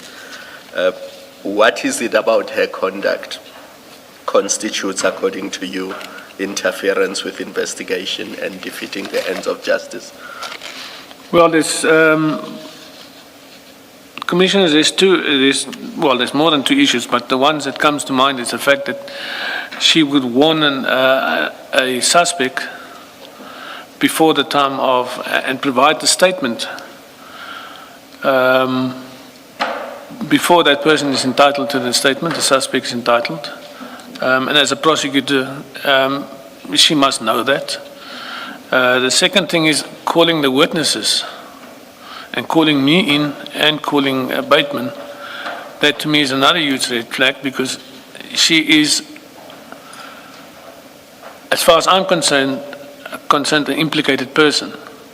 She did not deny that she was duped by Khan. She did not say that had I known this was the issue. So that never happened. So as far as I'm concerned, when I was in there and that happened, that is why I'm saying this, that it was done deliberately. There's more than two things. It's also the effect of a call from someone of her stature to a witness saying to him, I'm giving you a heads up, the Hawks is going to come and talk to you. That to me is also not on. And then the second thing is to imply you don't have anything to worry about, sort of trying to comfort the guy. But why make the call in the first place? Because you're telling him, actually, you've got something to worry about, so make sure that you say the right thing. That is my inference from the situation itself. Because we don't do things like this when we investigate matters. As an investigating officer, I don't do things like this. So I expect more from a prosecutor when it comes to this kind of action. And then the documents that she would have obtained from Mr. Bateman, I understand that Mr. Bateman at the time was a journalist. That is correct. So is it not fair then to say the documents or the docket or its contents were already in the public domain because the journalist already was in possession of them? Even the journalist himself could have given them to General Khan. I understand the question, but but the docket or the information in the docket is not supposed to be in the public domain. It got there in an unsanctioned format, because if you look at it, Mr. Bateman was not entitled to the documents, so it is not part of the public domain. The public domain comes when you go to court and the documents are handed up. Then it is public domain. But at that point in time, it's not in the public domain. The fact that you have a source who gave you the documents does not make it in the public domain, not as far as I'm concerned when it comes to a reporter. You can't circumvent the process just because the source gave you the information. So in short, you say even Mr. Bateman was not properly in possession of the docket, and Ms. Johnson should have known that when she received it from him, and she should not have shared it with the with the suspect in the assault complaint. That is correct, Commissioners. And I think what takes it further for me is the fact that she requested that private emails being used, because it was done on her Gmail account. She asked the Colonel to go to her Gmail account, and she also asked the Colonel to delete the emails when it was done. So those things, if it was an above board conversation, you would use your NPA email account. You would request the documents, because you are actually entitled to request documents in her position. But if you want to put a layer between yourself and the request, that is when you go off the grid and you do it that way. She had access to her official email. She did not have to use her Gmail address and did not have to ask the witness to destroy or to delete the emails. So those are the things that is what made it to, that is what informed me of what she did, and in terms of this specific issue. Thank you. On the face of it, subject to an explanation by Advocate Johnson, there appears to be impropriety. Just making a comment. That is correct, Commissioner. There appears to be, and I think to me, and once again, it's my opinion. Once again, if there wasn't any impropriety, she would have told me on the 7th. She would have volunteered information saying that I was duped. It might not look good, but it is an explanation, and we could have actually gone after General Khan because what she is allegedly guilty of, he is also allegedly guilty of, because he sourced the documents from her. Thank you, thank you.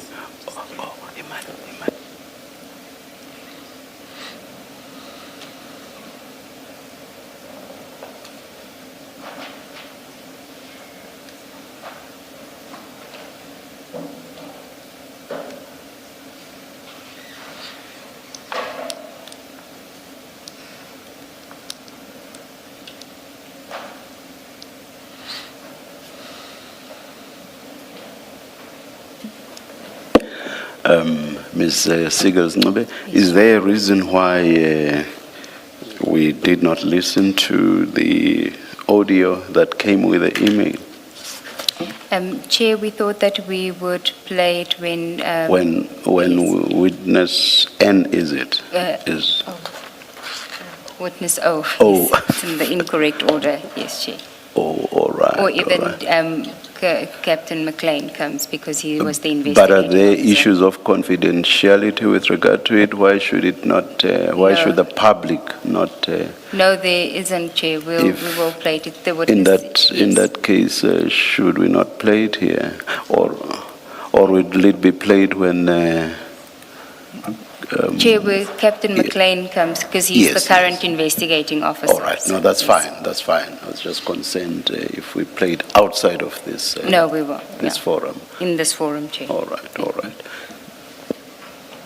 Colonel, at the end of paragraph 17, you read what you describe as the irony in the conduct of Advocate Batoyi vis-a-vis Advocate Johnson, that very last part of paragraph 17.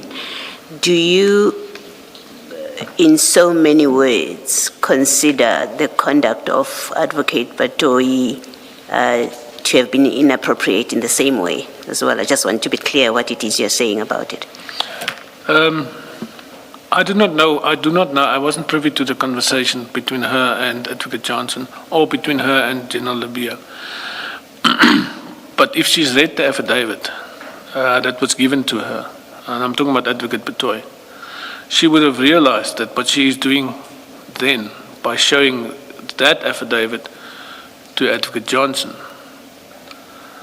that is exactly the same that Johnson did with Khan. So I would have expected her to understand the situation, because what I would have expected from her is to appoint a prosecutor, and if she wanted to, institute disciplinary proceedings. That is what I would expect in the circumstances like this. But that didn't happen. So I was never contacted by a prosecutor. So as far as I'm concerned, there was never a prosecutor appointed. And there was no disciplinary proceedings after that as well. I was not contacted by the MPA for disciplinary proceedings. I mean, if you have an affidavit like that in front of you, you have to take some action. So, and the same applies to an explanation. If an explanation was given to her, I was duped. I didn't know what this guy was going to do with this. Then it is the same explanation that I expected her to give me, but it wasn't given to me. So I'm not sure what took place between the two of them, but I am sure that she should have seen the circumstances in respect of the affidavit of the colonel vis-a-vis the circumstances of the affidavit given to General Khan. I guess what I'm trying to get in very clear words so that there is no confusion about this is in respect of Advocate Johnson's conduct to General Khan, as it relates to General Khan, you unequivocally say there was interference with an active investigation.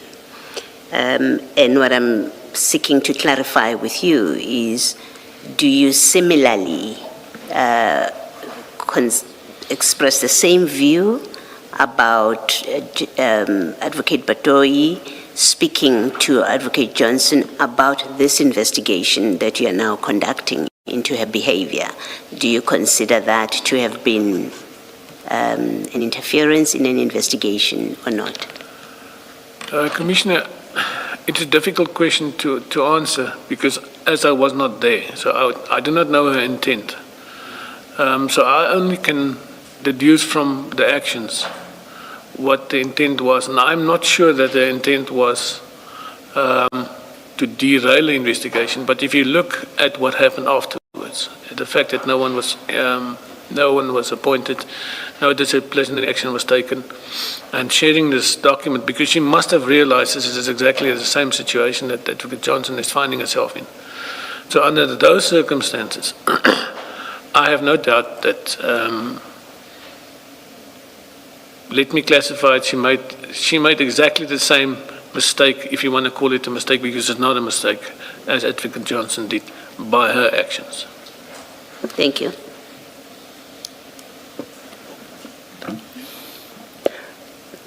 The We're done witness with the may be witness. excused. Yes, yes, Chair. Yes. Thank you very much, Colonel. Thank you, Commissioners. Let's adjourn and resume at 11:45.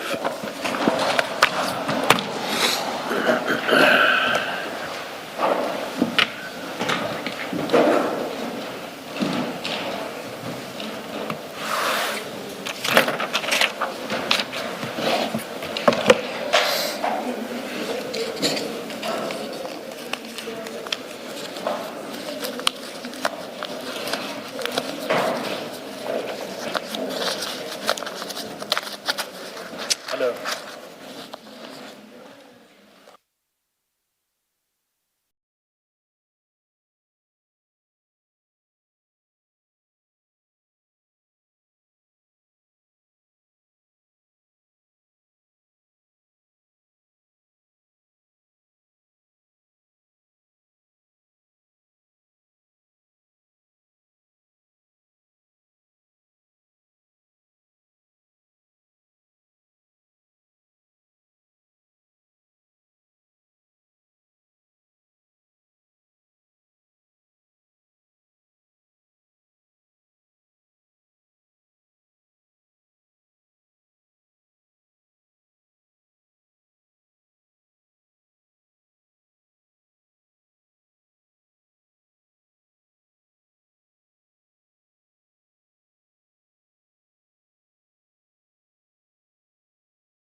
All right, we are ready to resume the session. Please make sure that your devices are off, that they are quiet. Thank you.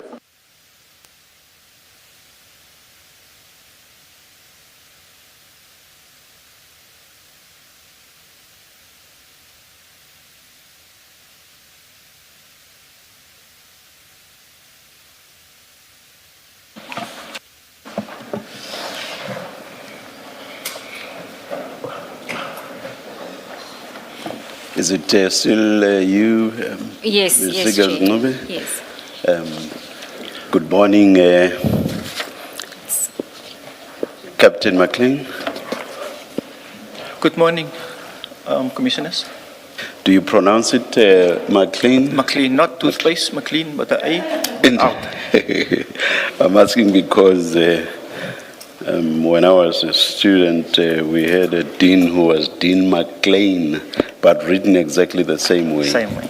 Yes. Yes. Thank you, Chair. Chair, the captain will take the oath. Do you swear that? Oh, please place your full names on record, Captain. Mark McLEAN. Thank you. Do you swear that the evidence you are going to give is the truth, the whole truth, nothing but the truth? If so, please raise your right hand and say, "So help me God." So help me God. Thank you, Captain. Thank you, Chair. Captain, in front of you are two files. The first one has a small file with your statement in it, and then the second file is an exhibit bundle. I just want you to confirm in the small file, page 8, that the signature that appears on there is your signature.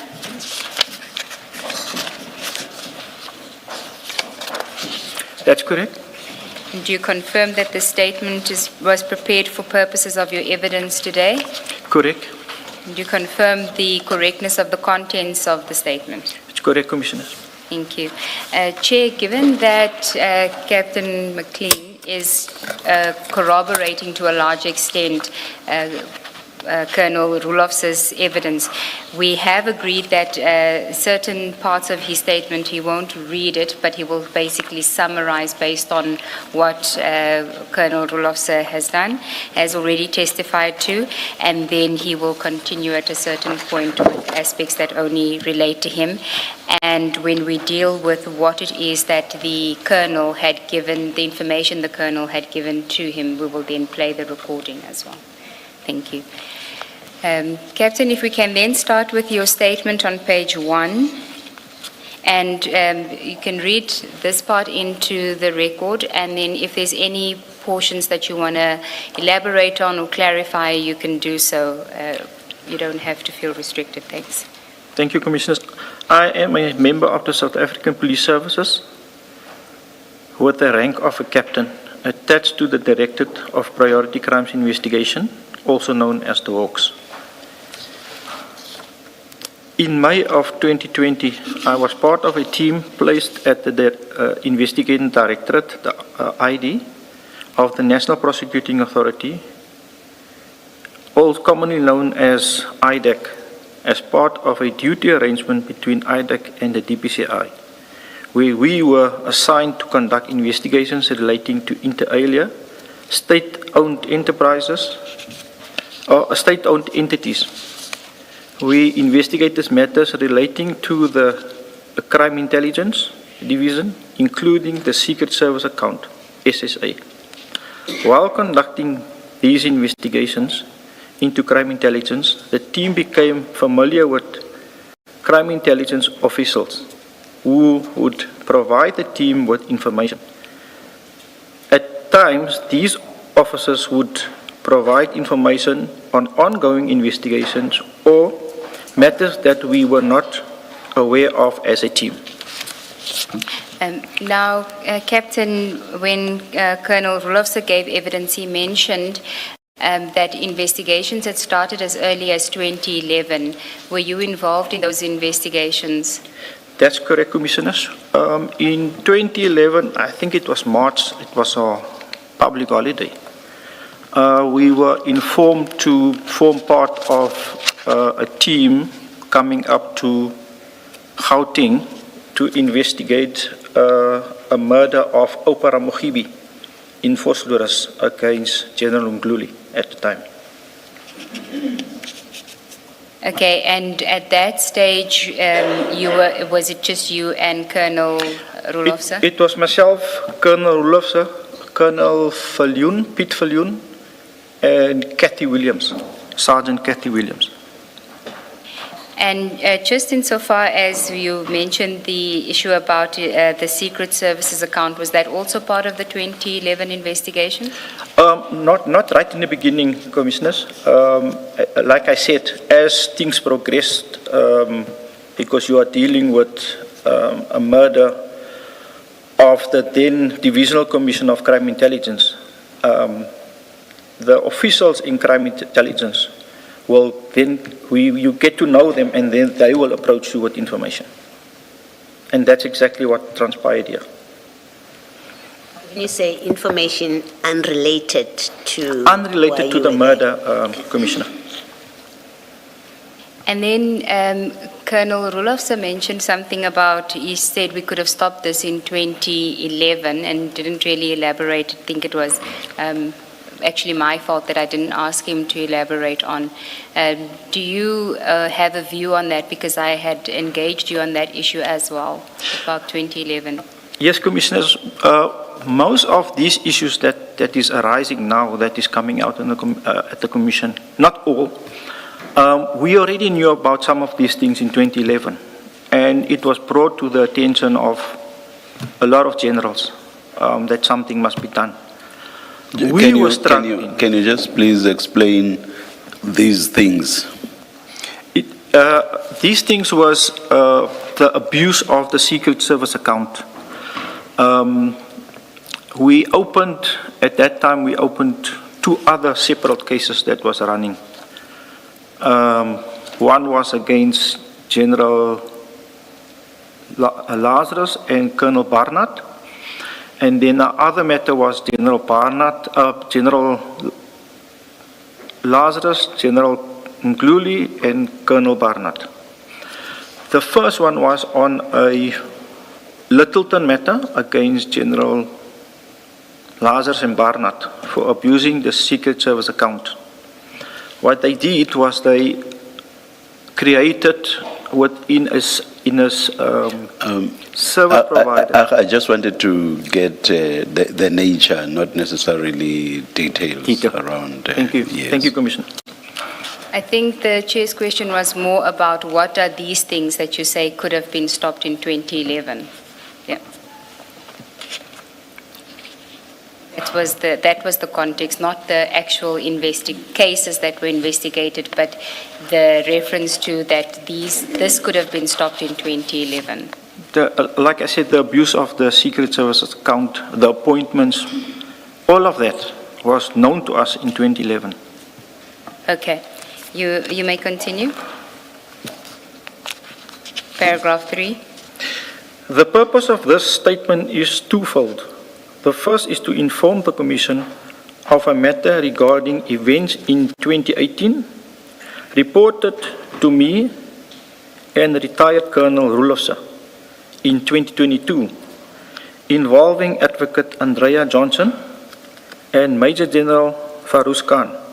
And secondly, to collaborate retired Colonel Roelofse's version of events. Okay, then can I just pause to ask you, so you go in May 2020 as part of the duty arrangement. Where are you based? Are you based at IDAC? Both myself and Colonel Roelofse at the time and the rest of the team was based at the DPCI in Cape Town. Okay, and then when in May 2020, when you're now on the special assignment? It was myself and Colonel Roelofse who was placed at ID when they started to assist with investigations there. And at that stage, Advocate Johnson wasn't yet at IDAC? No, Advocate Johnson only arrived there in 2022. Okay. And your assignment was it specific to crime intelligence? Not specifically to crime intelligence, but also to state-owned enterprises. Okay.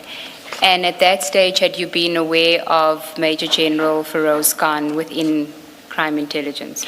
We were aware of General Khan, but not all the issues that came out in the commission at that stage. No, I'm just meaning the person, so he... Correct, we knew it. You may then go to paragraph 4 of your statement on page 2, and as indicated, this portion, Colonel Roelofse had given extensive evidence on the disclosure by the Colonel. If you could just, for purpose of corroboration, just summarize what transpired with the witness that disclosed the incident. Commissioners, at the time in, I think it was May, we were approached by actually General Jacobs, who informed us about the Colonel, who had information regarding an incident that took place in 2018 relating to Major General Khan and Advocate Johnson. And you were referring to General, did you say General Jacobs? It was referred to us by General Jacobs. And General Jacobs was... He was the head of the Division for Crime Intelligence at the time. The Colonel was working under him in his office as a staff officer. Okay, continue. We then approached the Colonel, and like Colonel Roelofse testified, we then requested a statement with all the necessary documents recording that she had that was sent to her. And just briefly tell us what it is that she had communicated to you. She informed us that in July of 2018, the 4th of July of 2018, she was in her office and Major General Khan was also there, but he was in a boardroom not far from her office, next to. He was in a meeting. He came to her office with his cell phone. He was talking to some person on the cell phone. He then informed the Colonel that it is Andrea on the phone, and that he then handed his phone to the Colonel. The Colonel was then requested by the lady on the phone to give her personal email address, and she will send her something for General Khan that she must give to General Khan, and then she must delete the email, which she did. Okay, and she then provided you with the information. That's correct, Commissioners. And what was that she had provided you with? She provided us with a statement, her own statement, a statement of the A1 in a docket of Silverton 422 of 6/2018 and J88. And the email as well? And the email.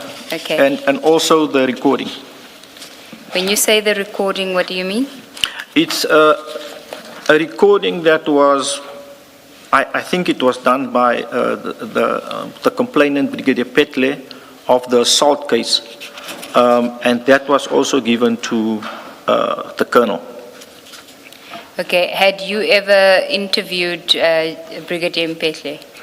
Correct, Commissioners. And she confirmed that that recording was a recording of what, a part of the incident, portion of the incident. That's correct, Commissioners. Okay.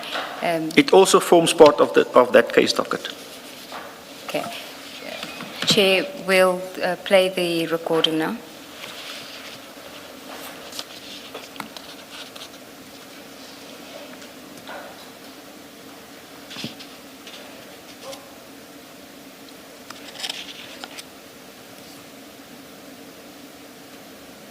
For your company and your workloads. When you're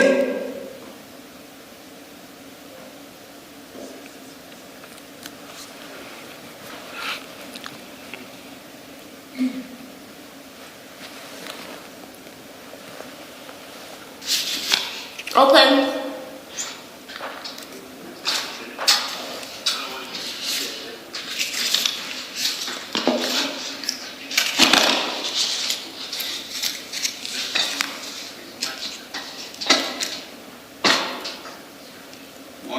Morning. How are you? Good yourself. Can you close the door? No, leave the door. No, the door closed. Why? What my reasons? But what will be the reasons? No, leave it. No, but you come here into my office and you just leave the door wide open. Close the door? No, but the door was closed. No, leave it open because I don't want tomorrow to be accused of anything. What would I accuse me for? No, What have I ever accused you for? About? You don't have to. Yeah, what have I ever accused you about? but I don't You want see, to this say- door, you can't talk to me in an open place. Let's go to another place. No, You there's go no in- other place. You can come in. No, You can come in. Why you don't want to come in? I don't want to come there because it's not warm enough. I've got my health reasons. No. Sit here and then close the No, door. I don't want Even if you don't close it fully, if you don't trust me, I or go want get, the door open. or you can get a witness. If Yeah, you okay, feel like, call your witness so you'll witness what I'm saying. then you'll wait until I call my witness then. No, man, I don't need to listen. But you say call your witness, so how do I call when you're walking out? Where's Andy? Let's be your witness. Where's Andy? If you're coming here to Not shout Khan, at I'm a me, general. Don't address me as Khan. That's the You see last now. time you call me Khan. you see now. You call me general. No, don't shout at me. You call me general. You don't call me Okay. Khan. I'm not your friend. I'm your commander. Do not address me as Khan. Am I clear to you? Am I clear to you? Do not address me as Khan. You have discipline. Do you know standing orders of the police? Are you familiar with standing orders? Are you familiar? Brigadier, I'm not Khan to you. I'm not your friend.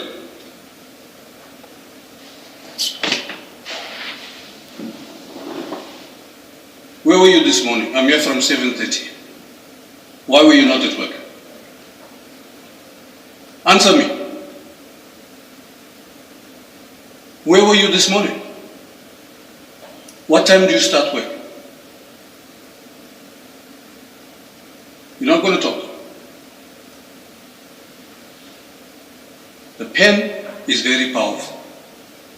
You have lots of issues at the moment. You want me to add to that? Brigadier, you want me to add to your issues? I need to know where were you?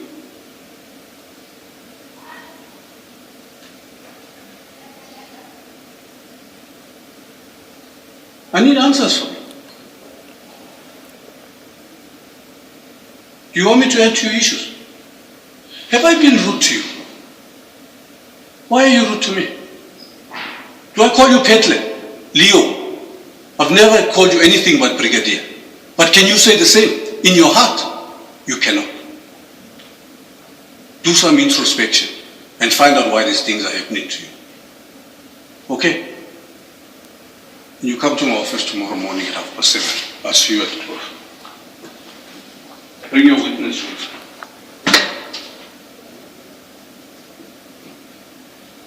And that's general for you.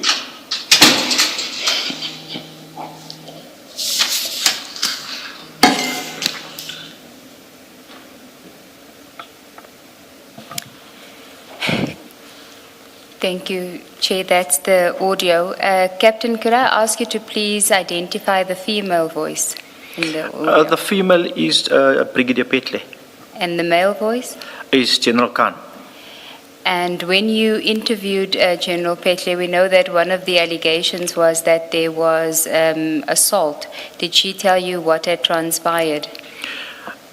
Commissioners, see, we didn't go into detail of what transpired because I have had listened to the recording and read a statement. So we basically just went over a statement of what transpired, and she confirmed what was in her A1 statement at the time. And to you, what did she say was the assault? The general spoke about a pen, and if I look at the J88 and what Brigadier Phetla is saying, it's more about the pen because he was doing this, and the J88 also speak about injuries on the chest. And what's the description of the injuries? It just shows that there's marks, like if somebody pierces you with a pen, that is the type of injuries that shows on the J88. On page 17 of the exhibit bundle.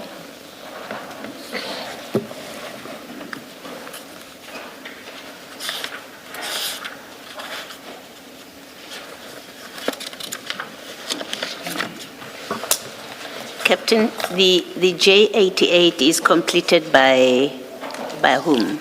Independent doctor, Commissioner. I must also state that when I went to fetch the initial docket, the original docket, the 422, some of the J88 pages is missing. So I'm following up with the doctor to see if we can get a proper J88. So if you go to page 17, which is the J88, can you just identify to us how does one see what the injuries were? We're not displaying it though. If I look at the J88, there's a few pictures of a body there, Commissioners, and you can see where the doctor made circles is where you can, what I see as, that's my version of a pin when somebody poke you with a pin. Okay. I'm looking at page 20. 17, No, Commissioner. 20, is that not where the doctor is explaining the nature of the injuries, perhaps? Yes. Yes. I can't read that. Do we have something legible? I do see swelling, for example, and then number 3, because there's 1, 2, 3. I also see what looks like 4 multiple something.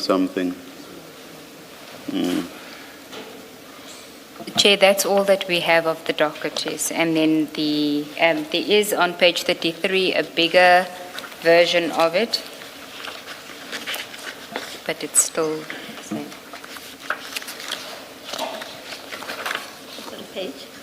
Page 33, I think it says 1 swelling on the upper part of the middle left forearm. That's at 1. And then it gives I guess, as the size of it, plus minus 2.2. Can't see what that is.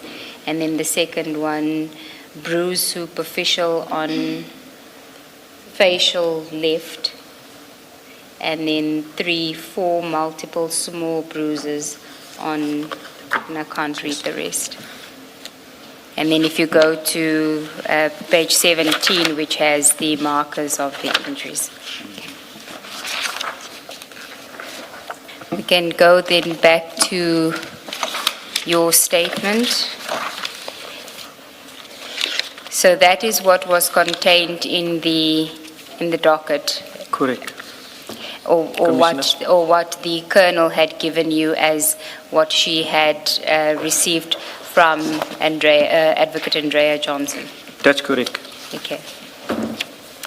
And then if you can just then go to page 4 of your statement. I'm just sorry. I've just been trying to cross-refer here.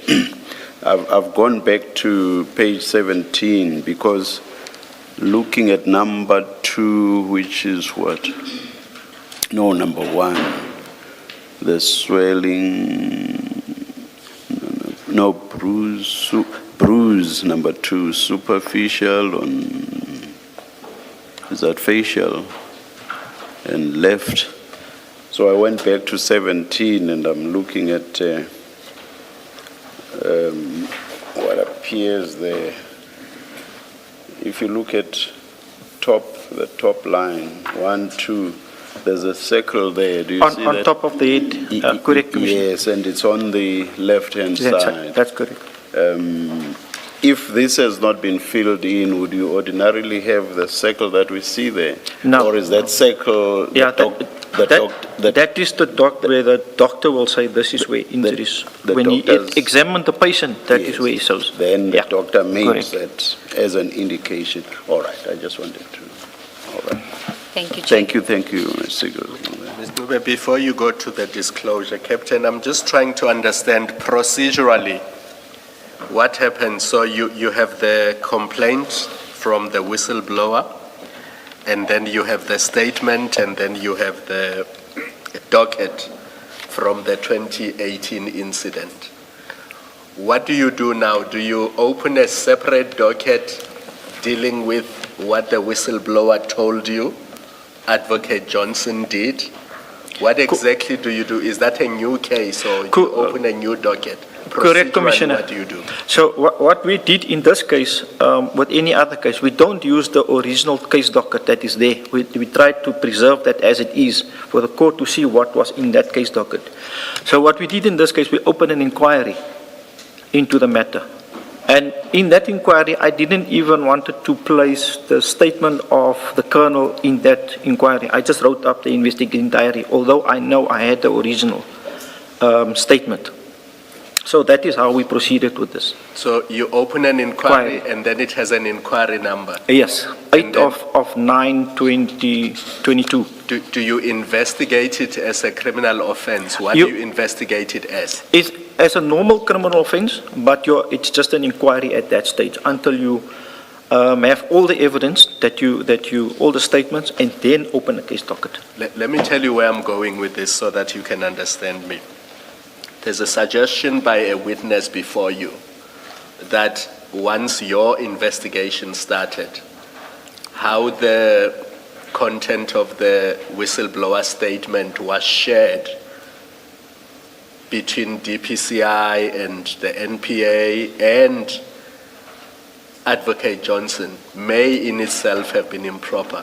So what I'm trying to understand is, if it's a normal inquiry as opposed to a criminal investigation, is there anything untoward with the statement being shared between various units or institutions? We don't have an issue because we requested, the reason we gave that copy of the statement to General Labia is to request a prosecutor from the MPA to assist us, to guide us in the investigation, and also to get our Section 205s authorized, because otherwise we couldn't get anything done. That's the only reason we did it that way. Right. But there's nothing untoward.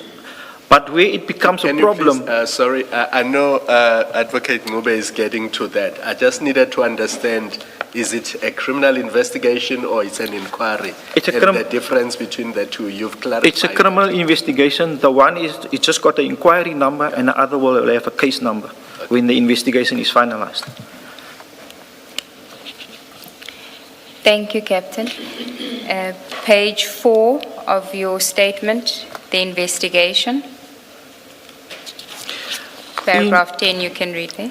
In June of 2022, after meeting with the Colonel Roelofse and I met with Mr. Andrew Leesk of AfriForum and Advocate Gerry Nel and Mr. Bateman.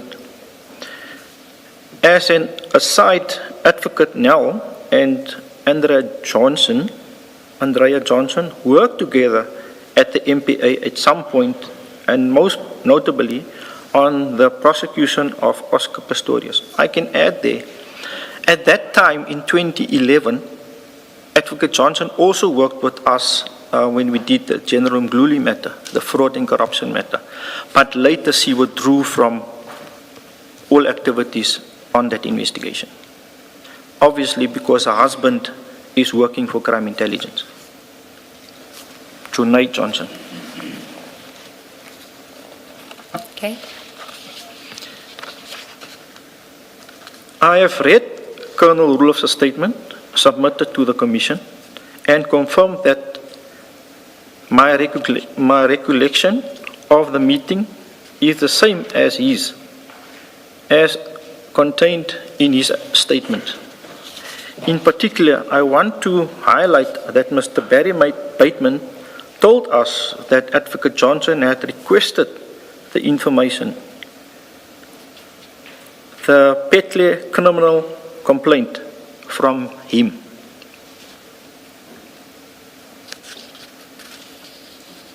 I note that in his statement that I obtained from Mr. Bateman on the 23rd of June 2026, he stated he does not have a recollection of the circumstances that led to him sending the information to Advocate Johnson.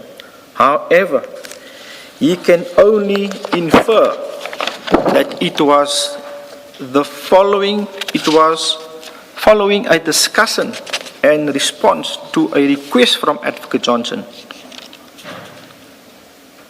This, together with Mr. Bateman's recollection of a reluctance to provide a statement when same was requested in 2022, suggests to me that Mr. Bateman is aware that Advocate Johnson's request to him was not innocuous. Yeah.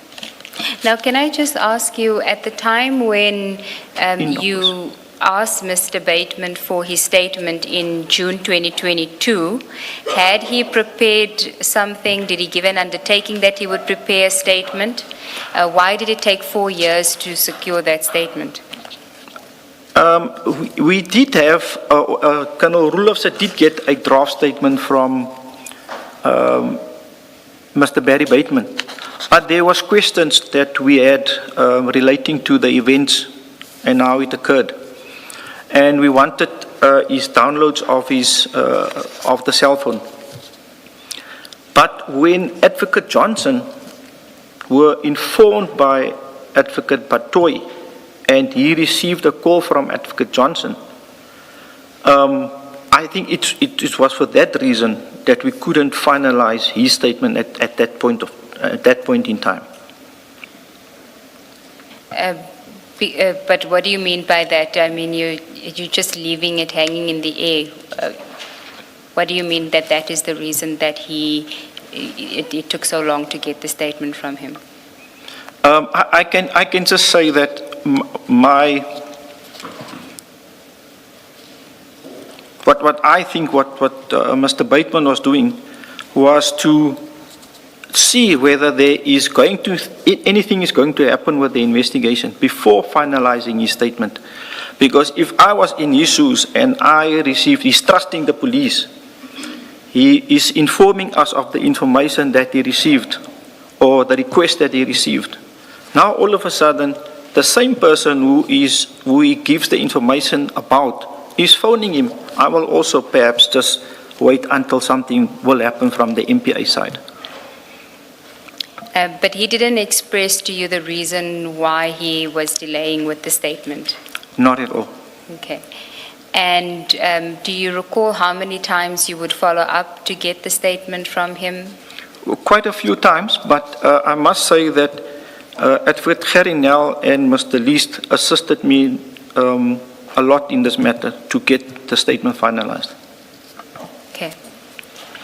Then you can continue with your statement. At page 5, the top of page 5, you say, I would suggest the call Mr. Bateman received. That was where you were at, middle of that paragraph. I would suggest that the call Mr. Bateman received from Advocate Johnson in September of 2022, which I deal with later, had played a part in him not finalizing his statement. We requested the statement from Mr. Bateman in June of 2022, but Mr. Bateman only provided the statement in June of 2026, 4 years after he was requested to submit the statement. When he submits the statement now in June 2026, is it because you followed up on it or he volunteered it finally? Sorry, Commissioner. Yes, Commissioner. After I now received or I requested a prosecutor and there was a promise of a prosecutor, I then requested Mr. Gerinel and Andrew Lees again to assist me to get the statement done, because we need to give it to the prosecutor so they can have a picture of what transpired. Okay, continue with your statement. I think it's paragraph 13. In August of 2022, we received the statement from the Colonel setting out events of 4 July 2018. At this stage, Advocate Johnson was the head of IDEC, where I was placed, even though I was attached to the DPCI.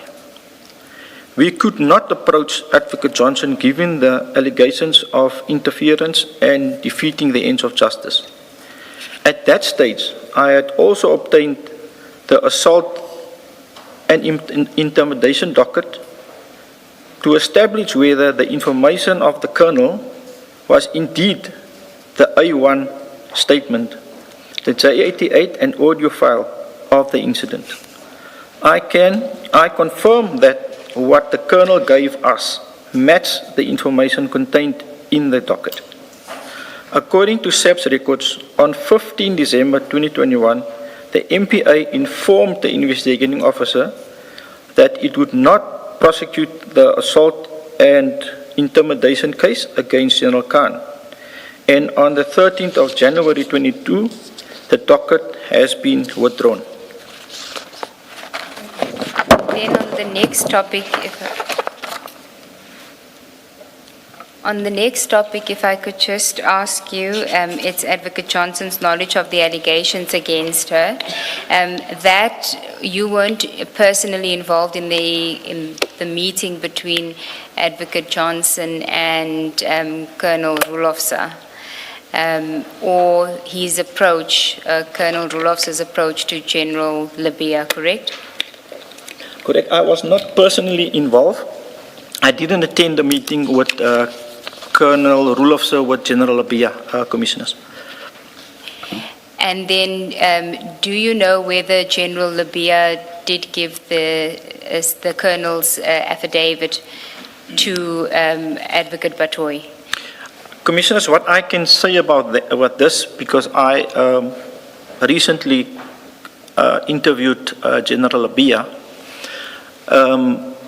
I asked him about the incident and whether he can remember any of such that happened. At that stage, General Labia couldn't remember, and he requested me to get his diary from his office, his old office, which I did. I saw that there was indeed a meeting on the 2nd of September 2022 with the NDPP, although there is no reference to what the meeting was all about. Okay. And have you obtained the copy of the diary? That's correct, Commissioners. Okay. Unfortunately, I asked my office permission to share it with the Commission, and they never replied to me in an email. Okay, and then at paragraph 15, this is you weren't involved in like I said, the meeting between Colonel Roelofse and Advocate Johnson. But did Colonel Roelofse tell you what transpired in that meeting? I can confirm that Colonel Roelofse was approached by Advocate Johnson and what transpired on that specific day. And does what he says transpire accord with what he told you at the time? You heard his evidence, does it? That's correct, Commissioner. Then if I could ask you to then read from paragraph 16 on page 7 of your statement. Both Advocate Batoy and Advocate Johnson are well aware of the potential serious consequences of their conduct, which has the potential to compromise the investigation and place the safety of whistleblowers like the Colonel at risk. Had it not been for the Colonel's decision not to delete the email from Advocate Johnson to her and then to come forward with the information, we have never would have known as a senior prosecutor and now the head of IDEC had furnished a suspect with the contents of a docket when he was not entitled to this information at that time. You say at the beginning of that paragraph, both Advocate Batoy and Johnson are well aware of the serious consequences of their conduct. So you are saying Advocate Batoy discussing this matter with Advocate Johnson would have had consequences for the case. Can you just explain that? Commissioner, yes, the very same thing that we are accusing or saying Advocate Johnson did by supplying a person of interest with a copy of a docket to prepare himself and to prepare himself to make a statement to tailor the evidence that is there in the case docket. It's exactly the same what Advocate Petoy did to Advocate Johnson at that time. Yes. Maybe then, just to be clear, explain what you say in paragraph 14, right at the end. This is where you discuss the meeting of General Libya and the NDPP. And you say in the last sentence, I think it is likely that General Libya met Advocate Petoy on that day and gave a copy of the colonel's statement, which is what we expected him to do. Can you just explain that in your own words when you say General Libya was expected to give it? What would have been the purpose of him giving this to Advocate Petoy?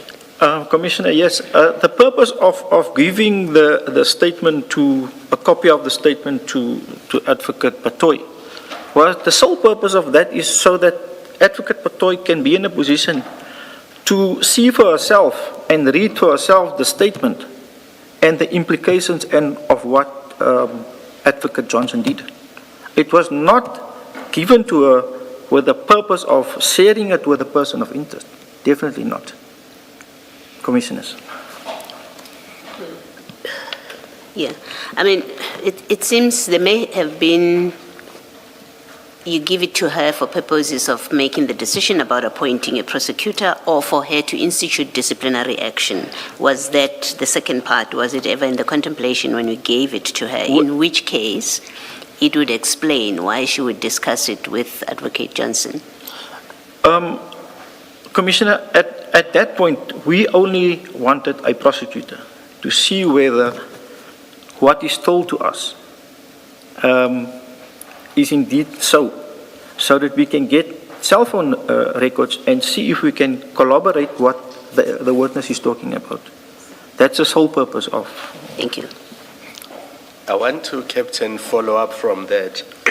In paragraph 12 and 15 of your statement, so obviously you talk about the meeting between General Libya and Advocate Petoy on the 2nd of September. But then in paragraphs 12 and 15, you talk about Advocate Johnson speaking to Mr. Bateman after she is made aware of this whistleblower complaint or the statement.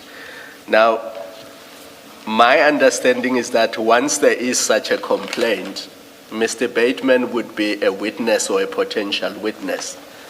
That's correct, Commissioner. Now, would it be proper for Advocate Johnson, when the complaint is against her, to be talking to witnesses and assuring them that they have nothing to worry about and this is not sorry, Commissioner, that is where we are saying the interference came, Commissioner. Why will you, knowing that you are a person of interest, you know the witness, why will you now go and approach the witness? Are you trying to intimidate the witness? Are you trying to tell the witness the Hawks is going to come there, tailor your evidence? We don't know. But it's improper for a person of interest, especially a senior prosecutor within the MPA, knowing the law, to approach a witness in this fashion. And to even tell them that the Hawks might be coming to speak to you. Correct, Commissioner. That's what I'm talking about, Commissioner. Why did you have to wait for Mr. Bateman's statement, which you only received in June 2026? Well, I do understand a statement from Mr. Bateman could have completed the picture, but if it was not forthcoming, why wait for it forever? That's a good question, Commissioner. Like I said, after requesting the statement from Mr. Bateman in June 2022, and subsequent getting a call from Advocate Johnson telling him, we know, don't worry, we are still friends. The hawk is going to come to you. What we understood was he became sick. I'm not sure whether that had a direct impact on him becoming sick.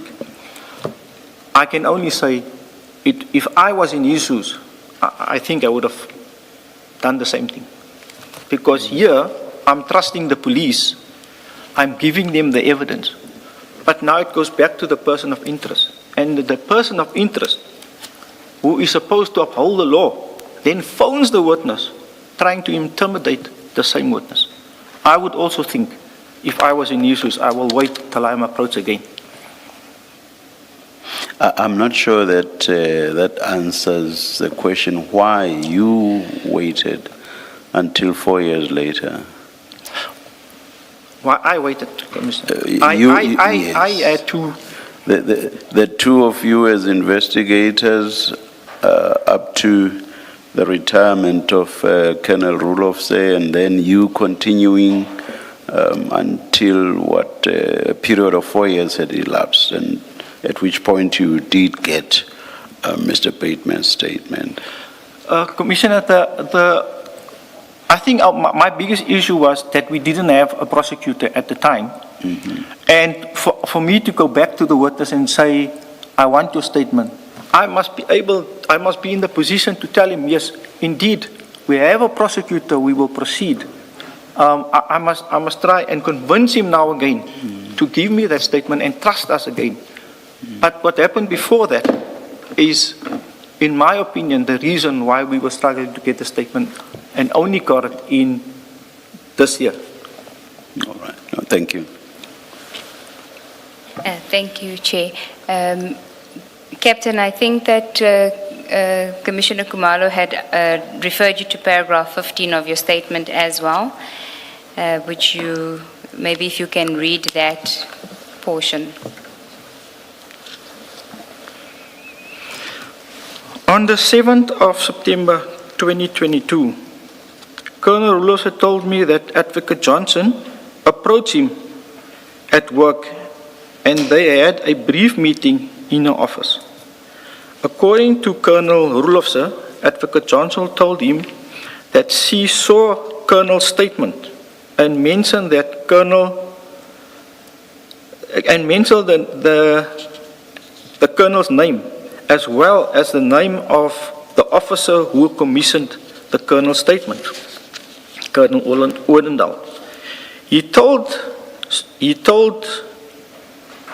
also told me that Advocate Johnson told him that Advocate Batoy had discussed the matter with Advocate Johnson and showed her the Colonel's statement.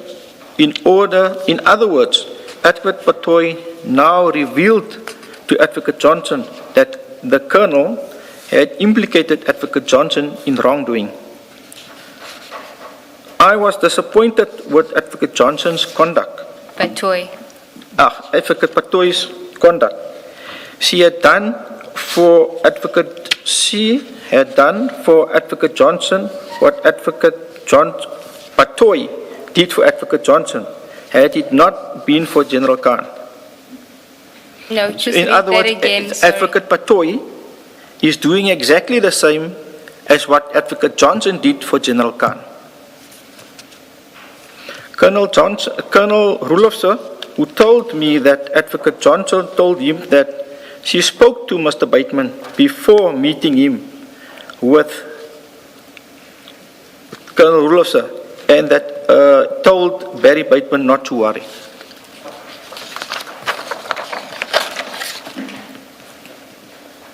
And then we were at 16, so maybe you can just then read from paragraph 17.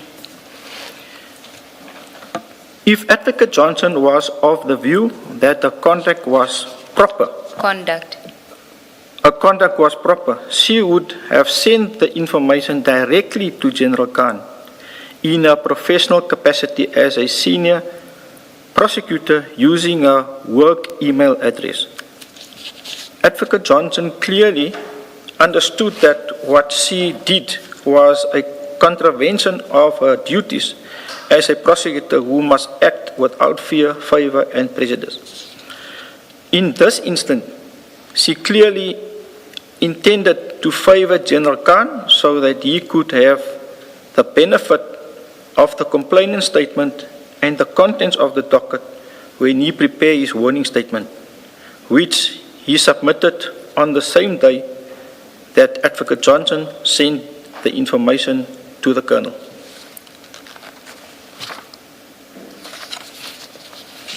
Colonel also informed me of a discussion he had with Mr. Lees on the 5th or the 6th of September 2022 before he met with Advocate Johnson on the 7th of September 2022. Mr. Lees told Colonel Roelofse that Mr. Bateman informed Advocate Nel about the conversation he had with Mr. Bateman. Sorry. That he, Mr. Bateman, had with Advocate Johnson. Correct. On the 5th of September 2022 regarding the Colonel's statement. I confirm that Colonel Roelofse informed me of the WhatsApp conversation with Mr. Lees and that on the day when Advocate Johnson called Mr. Bateman about the Colonel's statement, Mr. Bateman had sent a series of WhatsApp messages to Advocate Gerry Nel setting out the conversation with Advocate Johnson on the 5th of September 2022. Conclusion. After Colonel Roelofse retired at the end of January 2025, the docket was assigned to me. On the 23rd of June 2026, I finally obtained a statement from Mr. Bateman. My opinion of Mr. Bateman's statement is that he is trying to downplay the series of Advocate Johnson's conduct. The seriousness of Advocate Johnson's conduct by saying that he saw nothing unusual about sending the information to Advocate Johnson and that he had no reason to question her integrity or intentions. Be as it may, a prosecutor has now been assigned to the case. After Colonel Roelofse retired, I was unable to secure a suitable prosecutor for the case to progress the matter insofar as Advocate Johnson is concerned. What was the problem in that regard? Excuse me? What was the problem in that regard? You say after Colonel Roelofse's retirement, you were unable to secure a suitable prosecutor. A suitable prosecutor. What was the difficulty? Commissioner, I had to wait for Advocate Patoy to vacate a post before I could approach the MPA again for a prosecutor. Okay, all right, thank you. Why do you say that? Why do you say you had to wait for her? Because of what happened to us in 2022 when Colonel Roelofse approached General Labia to approach Advocate Patoy, and subsequent to that, Colonel or Advocate Johnson then spoke to our witnesses. Okay. Maybe you need to explain what was different this time when you went to the NDPP in May this year. What was different to what happened in August 2022? There was a new NDPP appointed at the MPA. That was the difference. We didn't have Advocate Patoy there anymore. But did the new NDPP know that he has to appoint a prosecutor, or did you have to make representations to him?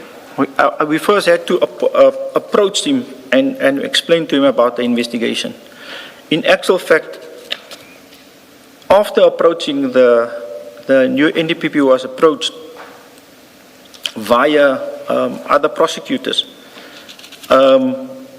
It was only yesterday that a meeting could take place between myself and some of the prosecutors at the MPA.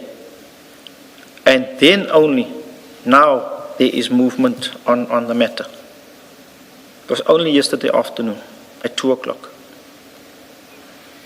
Why was it necessary for the appointment of a prosecutor to be done at the level of the NDPP, Advocate Patoi? To be honest, There are, for example, there are directors of public prosecution, the DPPs. Could they not appoint a prosecutor? Commissioner, the person that is involved in this matter, Yes. we were looking at her stature in the organization. Very senior, now the head of IDEC. Worked with all the prosecutors, or most of the prosecutors in Gauteng. The only way and the only reason we waited for the new NDPP is to get us someone that is not in this province, that doesn't know Advocate Johnson, or didn't work with her much to assist us with this prosecution. That's the only reason we... Assuming that this happened at a time when there were still, 4 years or even more, in fact. And NDPP is there for 7 years. Let's say everything had happened, or rather the beginning of everything had happened when 7 years of Advocate Patoi's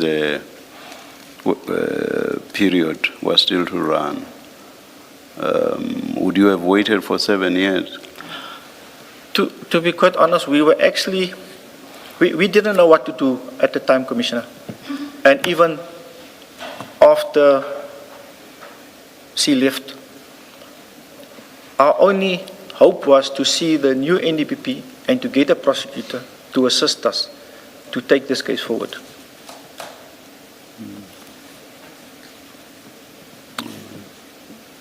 I'm just trying, in my mind, I'm trying to think what makes someone that senior different. Let's say somebody that senior within the NPA had committed the offense of murder, for example.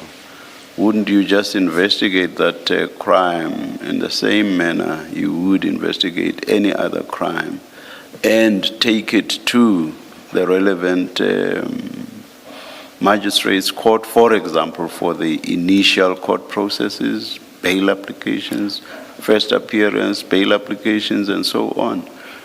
And the prosecutor would be the prosecutor at that level. You don't need an NDPP to pronounce on that. That's correct, Commissioner. But like I said, I was thinking of where Advocate Johnson was sitting.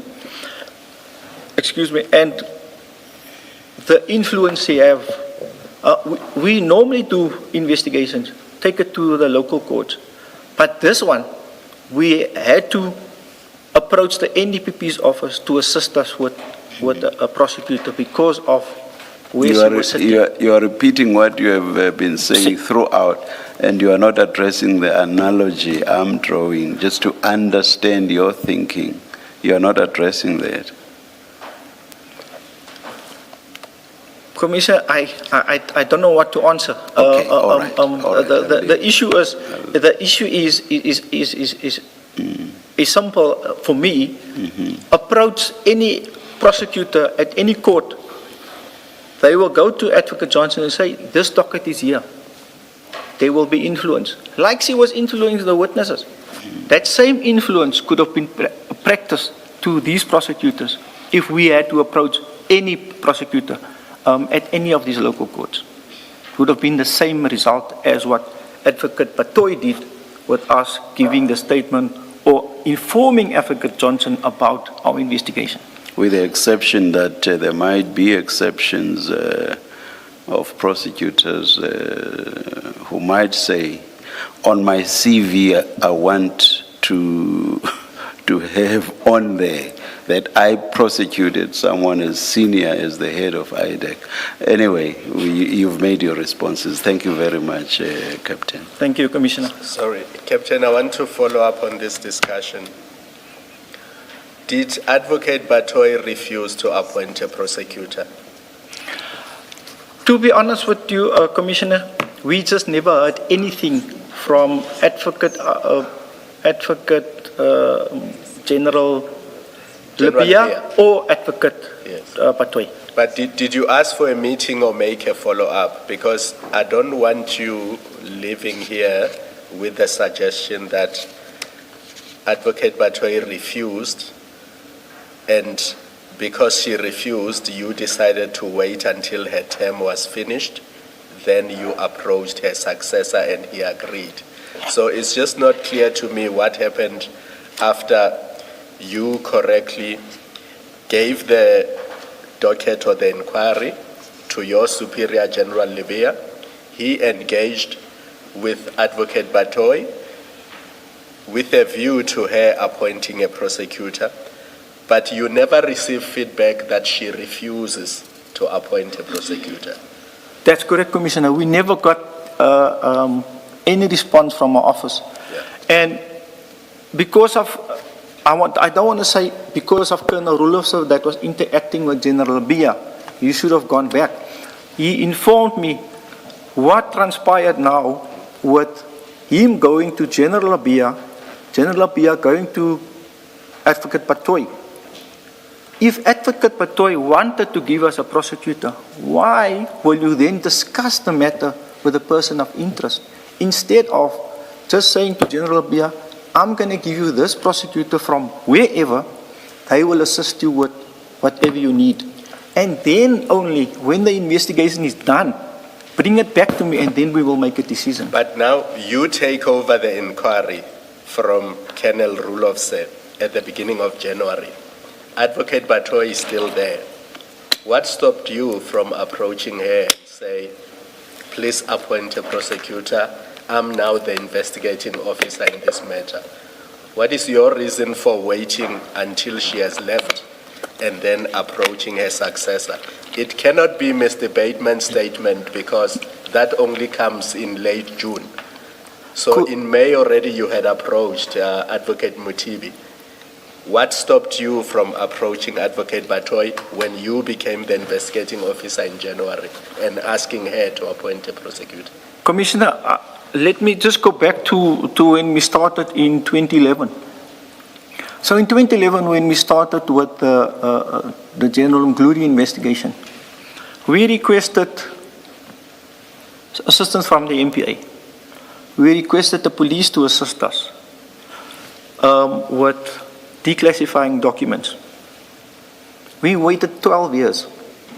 So with all these things that happened to us in the past, and knowing that Colonel Roelofse was already approached General Bia, he already approached Advocate Batoy, I didn't see why a different response from Advocate Batoy to the one it was given to General Bia. No response. No you prosecutor. You don't know what that response was. Yeah, because you never got feedback. So it can be correct to say you assumed that she will give the same response if you did not know what that response was. The only response that I got is what Colonel Roelofse said, what happened with him and Advocate Johnson. We never heard back from Advocate Batoy or General Bia. Captain, you don't know if General Labia in fact asked Advocate Batoy to appoint a prosecutor? When I had a discussion with General Labia, he said that is exactly what he did. What we requested, he requested from Advocate Batoy. When did he say this to you? In this year, a few weeks ago. But he also doesn't recall having the meeting. Correct. But he said, Advocate Lee, he said that if we requested from him to get a prosecutor, That is exactly what you would have done when you went to Advocate Patoy. But he doesn't recall. He doesn't recall. Okay. Thank But he you. also told me yesterday in a WhatsApp when I requested his statement and how far he informed me that he's still drafting on his statement, but he's waiting for his counsel to settle the statement. Thank you. Assuming that Advocate Patoy showed the documents to Advocate Johnson in this manner, I see all this. What the hell is going on here? Would that have been wrong? I'm not saying that's what happened, but I'm just putting that to you because all of us do not know what happened. And at this stage, one doesn't want us to leave this room with a negative impression about Advocate Patoy when we do not know what actually transpired. Would there have been anything wrong if that was what transpired? If in this case, it was indeed like we were told that Advocate Johnson said to Colonel Roelofse, if it was indeed like that, and I don't have any reason not to believe what Colonel Roelofse is saying, yes, then there's a lot wrong. Because how can I, as a head of a department, and I receive information of wrongdoing in my department of one of my senior staff members, I must address it. But the question is, what was asked from me? What must I do? The simple question that we ask, give us a prosecutor to investigate the matter so that we can put it to bed if there is nothing. If there is something, let's prosecute. That is what our request was. So yes, there was there's everything wrong with the conduct of Advocate Patoy. All right. Okay, maybe also the fact that nothing appears to have happened in the face of what Advocate Johnson had done in relation to the colonel now, the colonel who made the disclosure. I'm adding to what you are saying. I'm saying maybe one could add to what you are saying, the fact that nothing ever became of that, when on the face of it, that appears to have been improper. Correct, Commissioner. Yeah, all right. Thank you, Commissioners. That's the evidence of this witness. Thank you very much, Captain. Thank you, Commissioner. You are excused.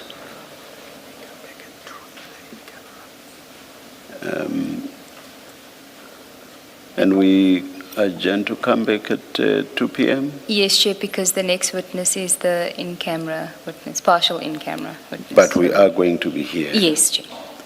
Let's adjourn and resume at 2 p.m.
Good afternoon, all.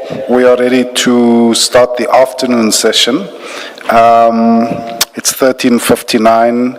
Please make sure that your devices are quiet. Thank you.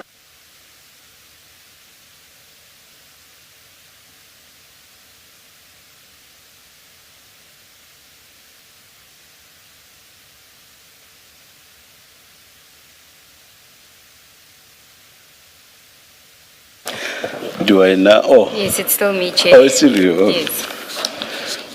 Chair, the next witness is witness O, who who has been identified to us as the Colonel by the other two witnesses, and she will be giving evidence in partial camera. Witness O, are you there? Thank you. Chair, the witness will take the oath. Good afternoon, witness O. Afternoon, Chair and Commissioners, all protocol observed. Do you swear that the evidence you are going to give is the truth, the whole truth, nothing but the truth? If so, please raise your right hand and say, "So help me God." So help me God. Thank you. I forgot you. Let's start, Mr. Gill. Thank you, Chair. I'm sure you know what I almost did there. I almost said, please state your full names for the record. Witness O, I just want to confirm that you have in front of you two files. The one contains your statement, which should be until page 6, and then the other is an exhibit bundle. It's correct. Okay, do you confirm on page 6 of the statement that is your signature? That's my signature. And do you confirm the correctness of the statement at page 1 to 6? I confirm the correctness thereof. Okay. Witness O, we've been introduced to you by the other two witnesses as Colonel, so forgive us if we do refer to you as Colonel now and then. Could I ask you to start with your statement at paragraph 1, and as indicated, you don't need to say where you are currently deployed within SAPS. Okay, thank you. I'm an adult female employed within the South African Police Service, formerly attached to the Crime Intelligence Division, and currently still employed in the SAPS with the rank of a colonel. Continue. Do I continue? Okay. The purpose of this statement is to inform the Commission of my personal involvement regarding an incident that occurred on 4 July 2018 involving Advocate Andrea Johnson and Major General Feroz Khan, and my subsequent disclosure of this incident to members of the Directorate for Priority Crime Investigation, also known as the Hawks. At the time of the incident, I held the rank of a captain. Okay, the next topic is the incident on 4 July 2018. Please proceed. On 4 July 2018, I was working in my office when Major General Khan, who was attending a meeting in the main boardroom, entered my office on the ground floor near the boardroom and handed me his cell phone and requested me to give my personal email address to the person he was speaking to on the cell phone. He said the person's name is Andrea. On the other end of General Khan's phone was a female. The conversation was brief and I could not immediately place the voice of the female caller. The female caller asked for my private email address and told me that I should give the contents of the email to General Khan. I gave her my email address. She told me that once I have given the contents of the email to General Khan, I must delete the email. I thought it was strange and a strange request, but I obliged. At 12:46, I received the email from an email address with the name Andrea Johnson. You don't have to read it into the record, the email address. And then could I just ask you, you say that the female caller asked you to give the contents of the email to General Khan. Did she say how you should do that? In other words, must it be, should you email it? Should you print it? How would General Khan get the contents of the email? I cannot recall now the exact words or exactly what she said, but I printed the email and gave it to him. I placed it in a white envelope Okay. Okay. And what do you mean when you say you obliged? I gave my personal email address to the caller. All right, thank you. I thought you meant you deleted. No, I did not delete the mail. Okay. Thank you. So when you say in paragraph 4 that you obliged, you're referring to the request to provide the contents of the email to General Khan? Yes, and to give my private email address to her, yes. Okay, thank you. And then paragraph 5. Okay, the subject header was Phetla complaint. The following documents and audio file was attached to the email. Should I read it out? No, you don't need to. We take note that it was photographs and an audio. We'll go to those documents just for you to confirm that that is indeed what was attached to the email. But before that, when you saw the subject header, Phetla complaint, did you know what it related to?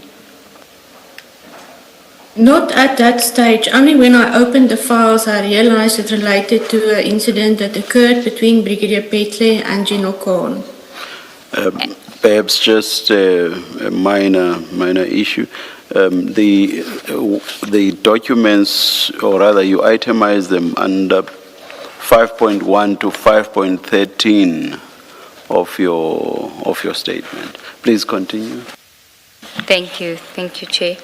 And did you know a person known as Phetla? Yes, I knew Brigadier Phetla. She was working under General Khan. Okay. Then could I just ask you, you can continue with your... Maybe before that, the person named Andrea that you ultimately speak to and eventually you're able to know who it is, before this telephone call, had you ever spoken to her? Not personally, but I could not recall exactly when, but I did attend a meeting where she was also. And also I followed her on the TV when she covered the matter of Oscar Pistorius. Okay, so you didn't have a personal relationship with her? No, not a personal relationship. Thank you. Thank you. So can we then go to paragraph 6 of your statement? The attachments consisted of 12 JPG photos and 1 audio file. The audio file is available if required. The above-mentioned material has been under my control since I received it on 4 July 2018. I did not delete the email. I realized that the person I had spoken to was Advocate Andrea Johnson, who was a senior prosecutor at the time and is currently head of the Independent Directorate of the National Prosecuting Authority, also known as IDAC. Sorry, Witness O, can I just ask you, why didn't you delete the email? Well, I thought the request was strange. Why would you email something and then request to delete it? So I was thinking, I was cautious and I kept it. When you say you realized that the person you had spoken to was Andrea Johnson, you realized this from the email itself? From the email, yes. The email or her name appeared on the email. Okay, thank you. Thank you. You can proceed with paragraph 7. The attachments to the email from Advocate Johnson originated from the Gmail address from Mr. Barry Bateman, known to me at that time as a journalist. Mr. Bateman sent the email to Advocate Johnson at 18:05 on 3 July 2018 with the same subject header.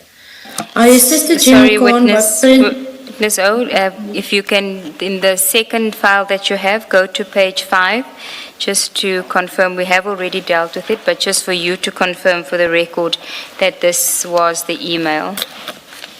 I confirm that this is the email. Are you on page 5?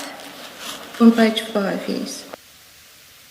And you confirm that that was the email that you received from Advocate Andrea Johnson? Yes, I see my private email address on top, so I confirm that this is the email I received. And at the bottom of page 5 until page 8, actually page 10 I think it is, can you confirm that those were the attachments to the email? I confirm that those are the attachments to the email. And what were the attachments? The photos, what were they photographs of? When I printed it, I realized that it seems like the contents of a docket. It looks like an A1 statement of Brigadier Phetla. Had you read the contents at the time? No, I did not. No. Okay. In that page 5 email, you confirm because that because the email address is not shown, it's been redacted for good reason. But you confirm that the email address of Andrea Johnson is not an NPA or SAPS email address. Yes, I confirm that it's a Gmail address. Thank you. Thank you, Commissioner. You may continue. I assisted General Khan by printing the contents of the email. There was nothing strange about this because at the time General Khan did not have his own support staff as yet, and I used to assist him with his administration together with another colleague of mine. What was strange was that the information was sent to my private email and I was instructed to delete the email thereafter. After I received the email from Advocate Johnson, I forwarded the email to my SAPS email address, printed the attachments, put the contents in a white envelope and gave it immediately to General Khan. Whilst I was printing the attachments, I realized that they were photos of the contents of a case docket and an audio file. I cannot remember whether I somehow gave the audio recording to General Khan. Can I just ask you then if you could please go to page 8 of the bundle? Okay. And just to confirm that at the date there's an email from your Gmail account to another email address with your name, and is that the work email address?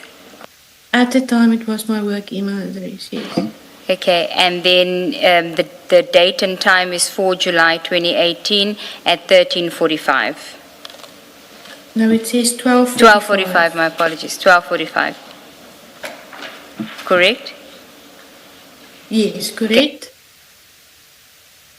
Can go back to your, if we can then go to page 9, that is again the attachments till page 11 of the email. Okay. And then back to your statement at paragraph 10.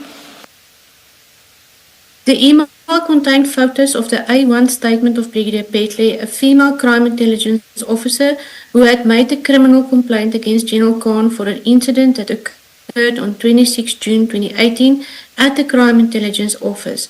She had accused General Khan of assault and intimidation. What I know now is that the audio file contained a recording of parts of the incident between General Khan and Brigadier Phetla. I was aware of the alleged assault and intimidation incident because on the day of the incident, General Khan came to our office and told my colleague and me about it. My colleague assisted General Khan. Sorry, Witness O, do you recall what he told you had occurred? Yes, when he came to our office, he indicated, I cannot now exactly recall the words, but it came down to he has put her in her place. But the way he explained it, it was out of his character for me. You say it was out of his character that the incident occurred? Yes, and that he had this altercation with Brigadier Phetla. I did not know him as a person that fights with other people. Okay. Continue. Paragraph 11. My colleague assisted General Khan with a draft of his statement in the alleged assault and intimidation matter. I know this because General Khan later came to me to commission the statement, which I did. I cannot remember whether my colleague and General Khan were already busy with the statement when I handed him the contents of Advocate Johnson's affidavit, but I know that they continued drafting the statement after I handed General Khan the white envelope. Sorry, I also Witness know O, that- can we just make a correction there? When I handed him the contents of Advocate Johnson's email, not affidavit. Okay, sorry, I'm making the correction. I will read the paragraph again. I cannot remember whether my colleague and General Khan were already busy with the statement when I handed him the contents of Advocate Johnson's email, but I know that they continued drafting the statement after I handed General Khan the white envelope. I also know that I commissioned the affidavit sometime after I handed General Khan the white envelope. I'm aware that it stated on General Khan's statement that it was commissioned at 12:30, but this is not correct. I only commissioned the affidavit after I handed the white envelope to General Khan, which would have handed him to him shortly before 1 or at 1 o'clock at the latest. In support of this, I've looked at the properties information of the type statement and I noticed that the document was modified at 13:33. Okay, Witness O, if you can just pause there. There's a few things to deal with in that paragraph. So if you go to page 116 of the bundle.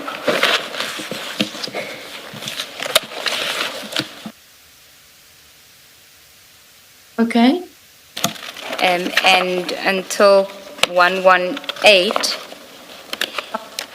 is that the statement that was prepared by General Khan on the 4th of July 2018?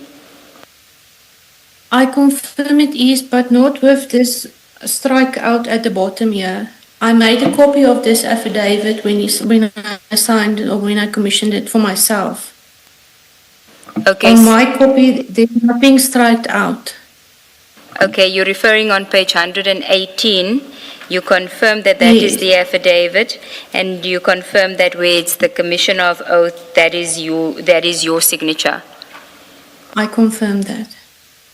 And what you're saying is that the time that is referred to there, where it says, I certify that the deponent has acknowledged that he knows and understands the contents of the statement which was sworn to before me, and he placed his signature in my presence in Pretoria on 2018-07-04 at 12:30. That is an incorrect time, because Yes. you say it would have been later, based on Yes. and what you could see from when the properties of the document, which we will get to. I confirm that. The time and date was already pre-typed when General Khan gave me the statement. And this is important because of the time when Advocate Johnson sent the email to you. It was also after that, after 12:30. Yes. I commissioned the statement after receiving the email. Okay, and in support of that, you mentioned the properties of the document being the statement of General Khan, which we find on page 38 of the bundle.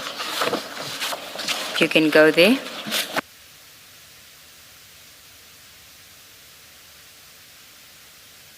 I confirm this is the last document. Date modified 2018-07-04-1333. Okay, so what you're saying is that it follows that you would have only commissioned his statement after 1:30. Yes.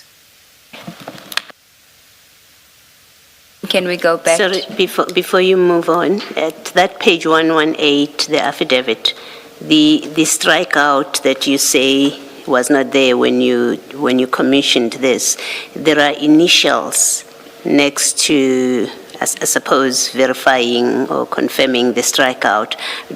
Does any of that scribbling belong to you? No, ma'am. Okay, thank you. Thank you. We can go back to your statement. Sometime later, the same day, I think, or a day later, General Khan gave the white envelope with the contents of Advocate Johnson's email back to me. I kept the envelope, and as stated above, I did not delete Advocate Johnson's email. I do not have one specific reason for keeping the envelope, and not deleting the email. The request just seemed suspicious, especially because Advocate Johnson asked for my personal email address and sent the email from her personal email address and asked me to delete the email thereafter. I kept the information and thought that if there was ever an investigation into the assault matter, that perhaps this would be relevant. But Brigadier Phetla resigned sometime in 2020 and nothing became of the assault case. I was very fearful to volunteer information, especially given the environment at Crime Intelligence at the time. I was also aware that Advocate Johnson's husband, Colonel Junaid Johnson, worked at Crime Intelligence, and him and General Khan had worked closely together. A disclosure of this nature may have been detrimental to me. However, when Advocate Johnson was appointed the head of IDAC in early 2022, I started thinking about this incident again, and it troubled me all over again. At the time, members of the Hawks were placed at IDAC to investigate matters at Crime Intelligence. I approached them on condition that my identity would be protected. I informed them of the incident and that I prepared a statement setting out my recollection. I did so in August 2022. As far as I'm aware, the DPCI officers investigated the matter, but nothing has come of it. Sorry, Witness O, just for confirmation, that statement of yours appears on page 1 to 4 of the bundle, if you can go to the exhibit bundle. Then the annexures thereafter, do you confirm? 1 to 4, sorry ma'am. Page 1 to page 4 of the exhibit bundle.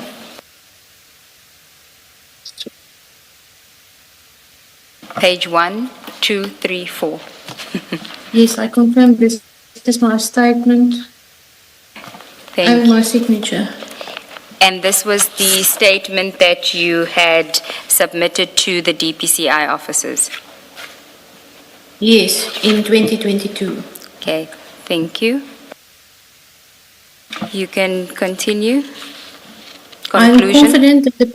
Okay, thank you. I'm confident that the person I spoke to on General Khan's phone on 4 July was Advocate Johnson, and that she's the person who sent me the email, instructed me to give the contents of the email to General Khan and delete the email thereafter. I do not know if Advocate Johnson and General Khan have any connection other than the fact that General Khan and her husband work together. In January 2020, I was invited to General Khan's 50th birthday party where Advocate Johnson and Colonel Johnson were also in attendance. I do not know if Advocate Johnson denies that she told me to give the contents of the email to General Khan and delete the email thereafter, but if she does so deny, she would have to explain why would she send the email to me, a person that she does not know. I trust that my testimony will be of assistance to the Commission and its work. Thank you, Witness O. Chair, that is the evidence of this witness. Witness O, in paragraph 15, where you say after Advocate Johnson was appointed head of IDAC in 2022, you started thinking about this incident again, and it troubled you all over again. Can you just explain a bit what is it about that would have triggered that concern when she got appointed? I think because she was appointed to an important post, it concerned me, because if this was above board, she would have sent it at the time from her official email to my official email, and that for me was suspicious. And did General Khan give you any explanation when he said you speak to her on the phone, why the email was being sent to you? No, he did not give me an explanation. Before and after? No. Okay, thank you. Thank you, Commissioners. Thank you very much, Colonel. You are excused. Thank you, sir. Thank you, Commissioners. Chair, we just need a short stand down to get witness N ready. Let's adjourn, we'll hear from you.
We are ready to resume. Please make sure that your devices are off. Thank you.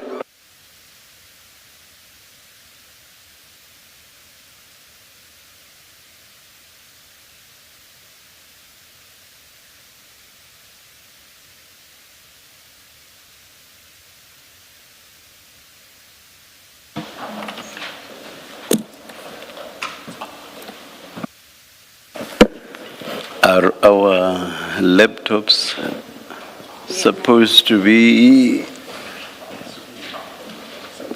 like that?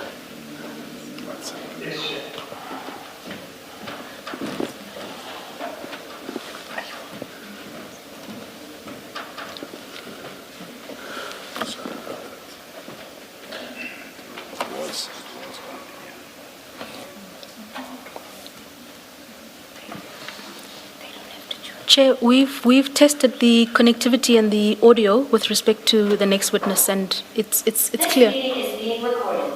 Okay, maybe let's go on then. But does it mean the witness doesn't have sight of us? Yeah.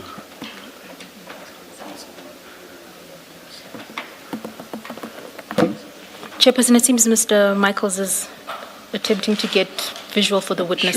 Shouldn't we just maybe 2 or 3 minutes? We'll hear from you when this is sorted out. Indeed so. Thank you, Chair.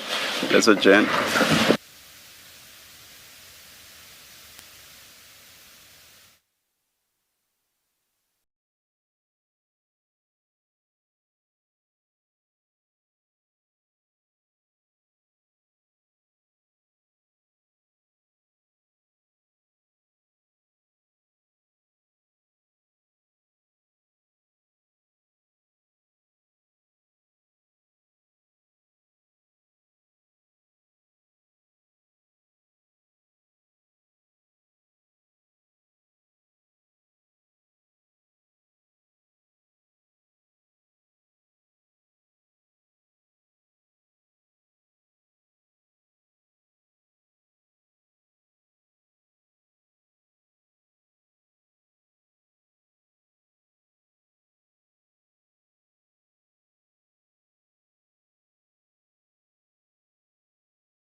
Witness N.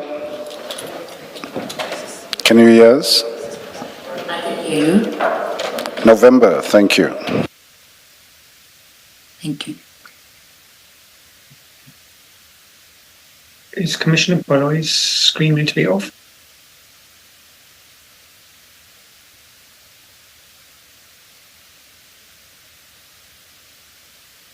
Yes, it's off on my side. Please mute yourself, witness N. All right, take two. Let's begin.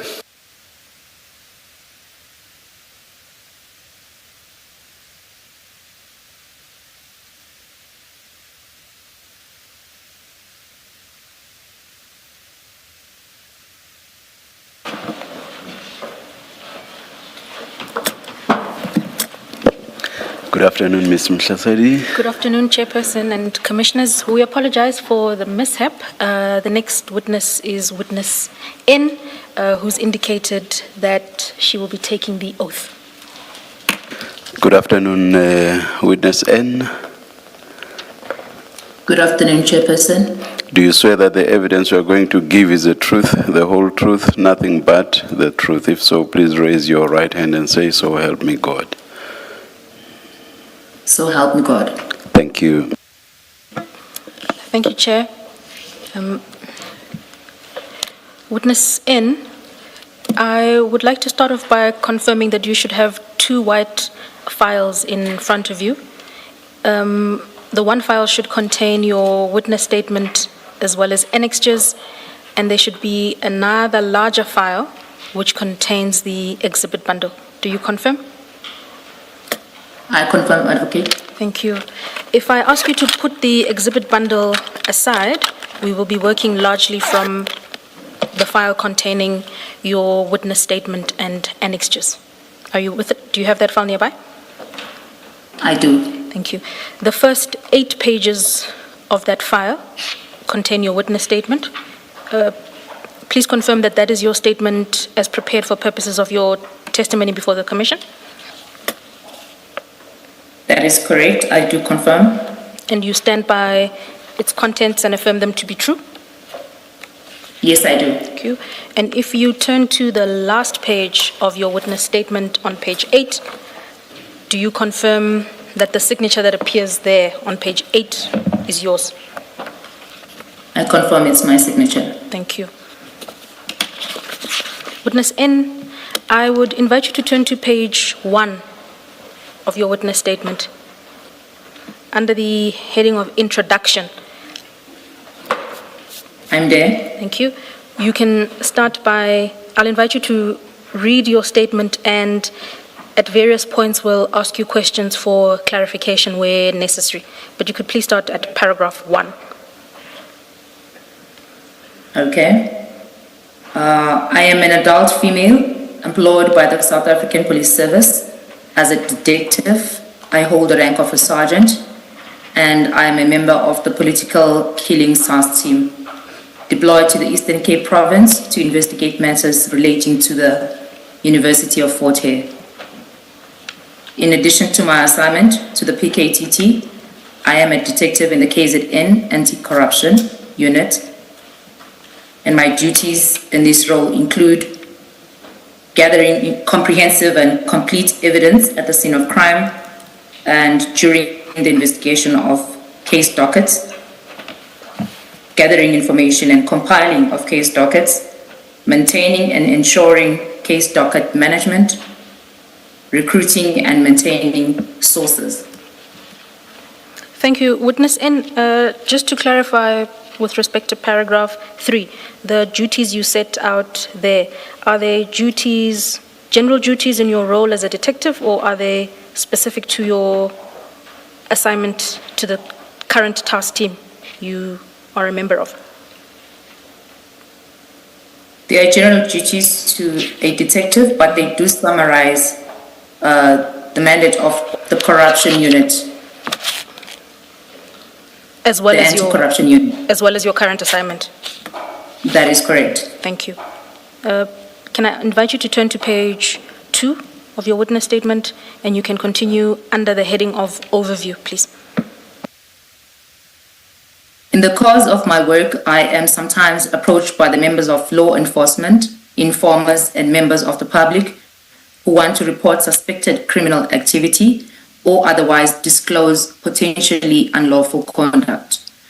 I would then meet with these individuals, consider the information that they are sharing, and discuss with my superiors what steps I should take in relation to the information that I received.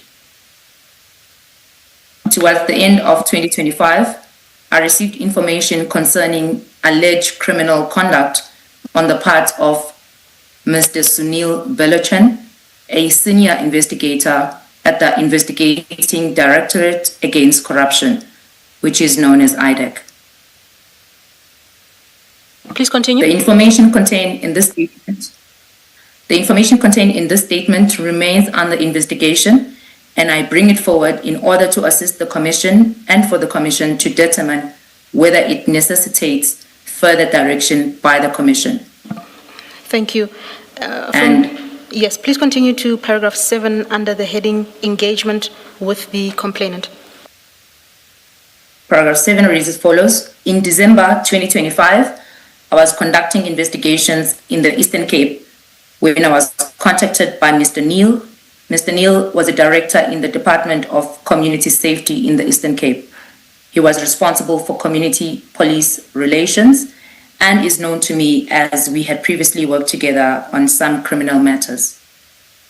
Mr. Neil explained that he has been approached by a Mr. Asif Habib Muhammad, who is a Pakistan national. If I may add there, he has an RSA identity document, who complained that he, along with other Pakistani shop owners, were being extorted by a law enforcement officer.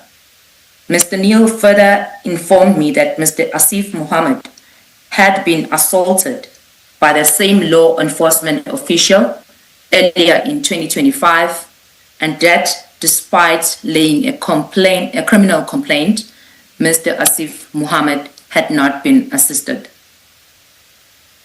I agreed to sit down and talk to Mr. Asif Muhammad. In December 2025, an initial meeting was held between Mr. Neil, Mr. Asif Muhammad, members of the tactical response team, and I. At that meeting, Mr. Asif Muhammad informed me that he had been assaulted by his landlord, which is Mr. Sunil Belochan, on the 27th of September 2025. He explained that his landlord was a law enforcement officer and a member of IDEC. He said that during the assault, Mr. Belochan had punched him, leaving him with a bloody nose, loose teeth, and torn clothes.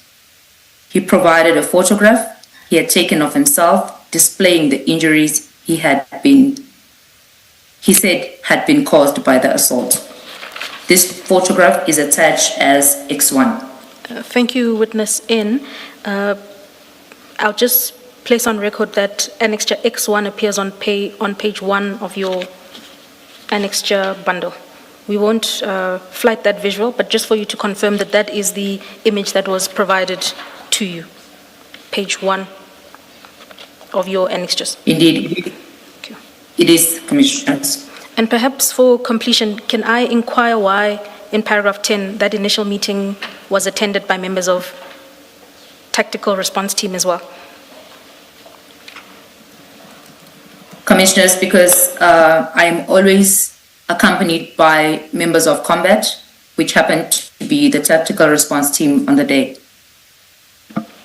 Thank you, Witness N. You are at paragraph 11 on page 3.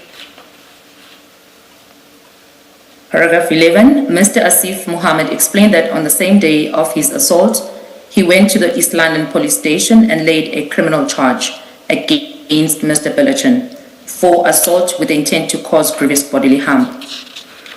He further explained that on the same day, he received a telephone call from someone who said that they are calling from the East London police station. While he was still speaking to that person, Mr. Belochan could be heard shouting that Mr. Asif Muhammad must come back to the police station and that my police will deal with you. That is quoted from what he actually said. Thank you, witness N. Please proceed.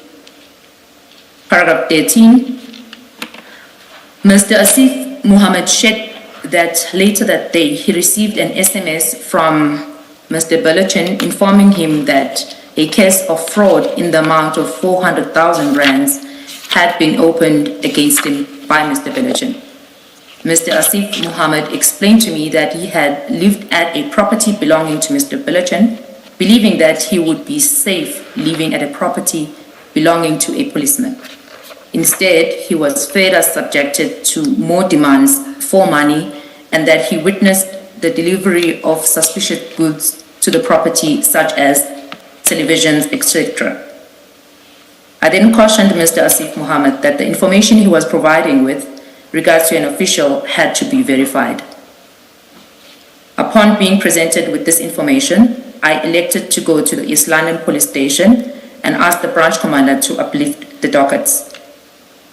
In the usual course, if a member of the public approaches me with such information, I would either advise them to go to the police station and report the crime, or I would commence a preliminary investigation myself. In this case, however, Mr. Asif Muhammad had already laid a complaint, and he informed me that since opening the case in September, he had never been contacted by a member of the SAPS. I then decided to approach the branch commander for the East London police station and explain the situation to him. He gave me permission to uplift the dockets and make copies. I in turn undertook to update the branch commander in the event that my investigation yielded any developments. When I turn over to the paginated 5, I took it upon myself to make further inquiries as the matter involved possible police corruption, which I am empowered to investigate. This gives a member of the public an anonymous route to report information about potentially criminal conduct by a police officer, staff member, or volunteer. Witness N. Witness N. Pardon? When you say in paragraph 19 that you took it upon yourself to make further inquiries, and you say at the end of the sentence, that this is something which you are empowered to investigate. Please expand on that and explain what you mean by empowered to investigate. When I say empowered to investigate, commissioners, I mean that since I am in the anti-corruption unit, we look into the abuse of entrusted power or authority for personal, financial, or potential gain, and also that corruption undermines the rule of law and erodes public trust in institutions. I am under anti-corruption, and a police officer, so I am empowered to do so. Okay, please proceed. You are at paragraph 20 on page 5. I also took steps to verify the information that I received from Mr. Asif. In particular, I contacted a law enforcement who I was informed had resided in the same property belonging to Mr. Belichin. I spoke to him in order to seek further information about the property and left my contact details with him. On the 22nd of December 2025, I was contacted by Mr. Belichin via a WhatsApp call and text making me to understand who he was. The WhatsApp texts are attached as X11. He communicated with me using the number. You don't need to read the number, that's right, yes. You can continue with the sentence. Okay. Mm-hmm. Which is the same number that Mr. Asif Muhammad has registered as Sonil.bro on his phone. And before we witness in, before we go to the annexure that you reference in paragraph 21, please explain to the commission why you received a phone call on the 22nd of December from Mr. Belichin. Why did he telephone you? Remember, commissioners, I had proceeded to the law enforcement officer above on paragraph 20. So when I left, I had left my details with him. And I believe Sunil might have been contacted by the individual, and then he took it upon himself to confirm or to inform me of what he did. Thank you. And if I could ask you to go to page 2 of your annexure bundle, page 2, that is annexure X 1.1.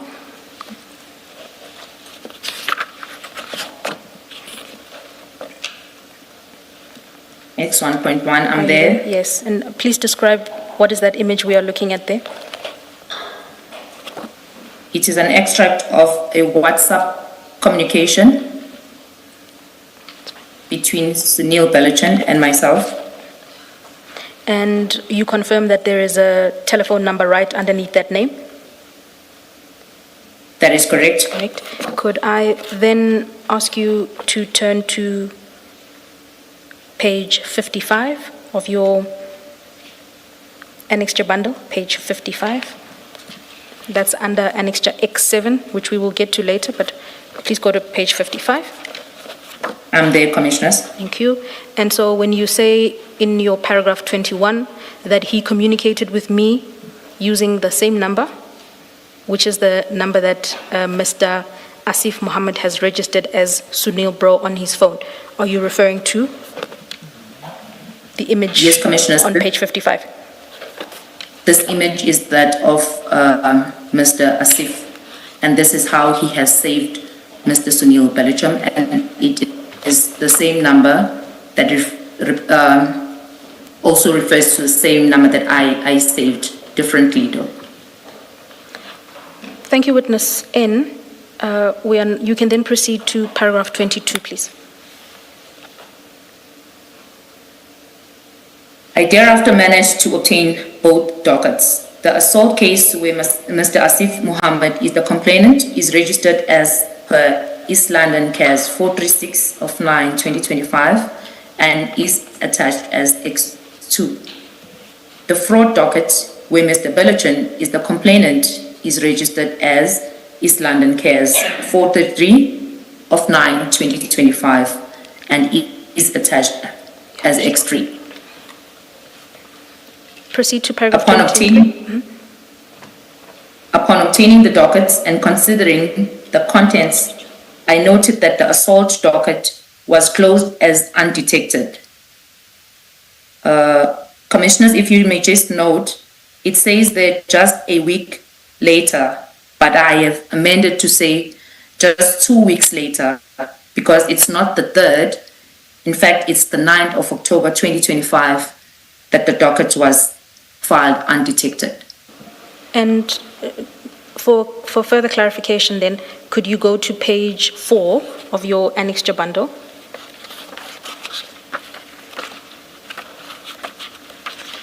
That's annexure Yes, X2, correct? That's correct. Correct. And that is the East London CAS 436, which you are referring to. Is that correct? That is correct, Commissioners. That's the assault docket where Mr. Mohammed is the complainant.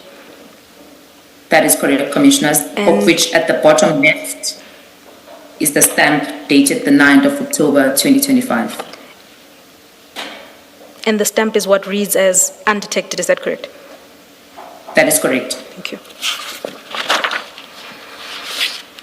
Ms. O, on that same page, in the middle, it seems to record the nature and description of offense. You see where I'm reading, where I'm looking? I do, Commissioner, yes. Yeah, what is that? What does it say?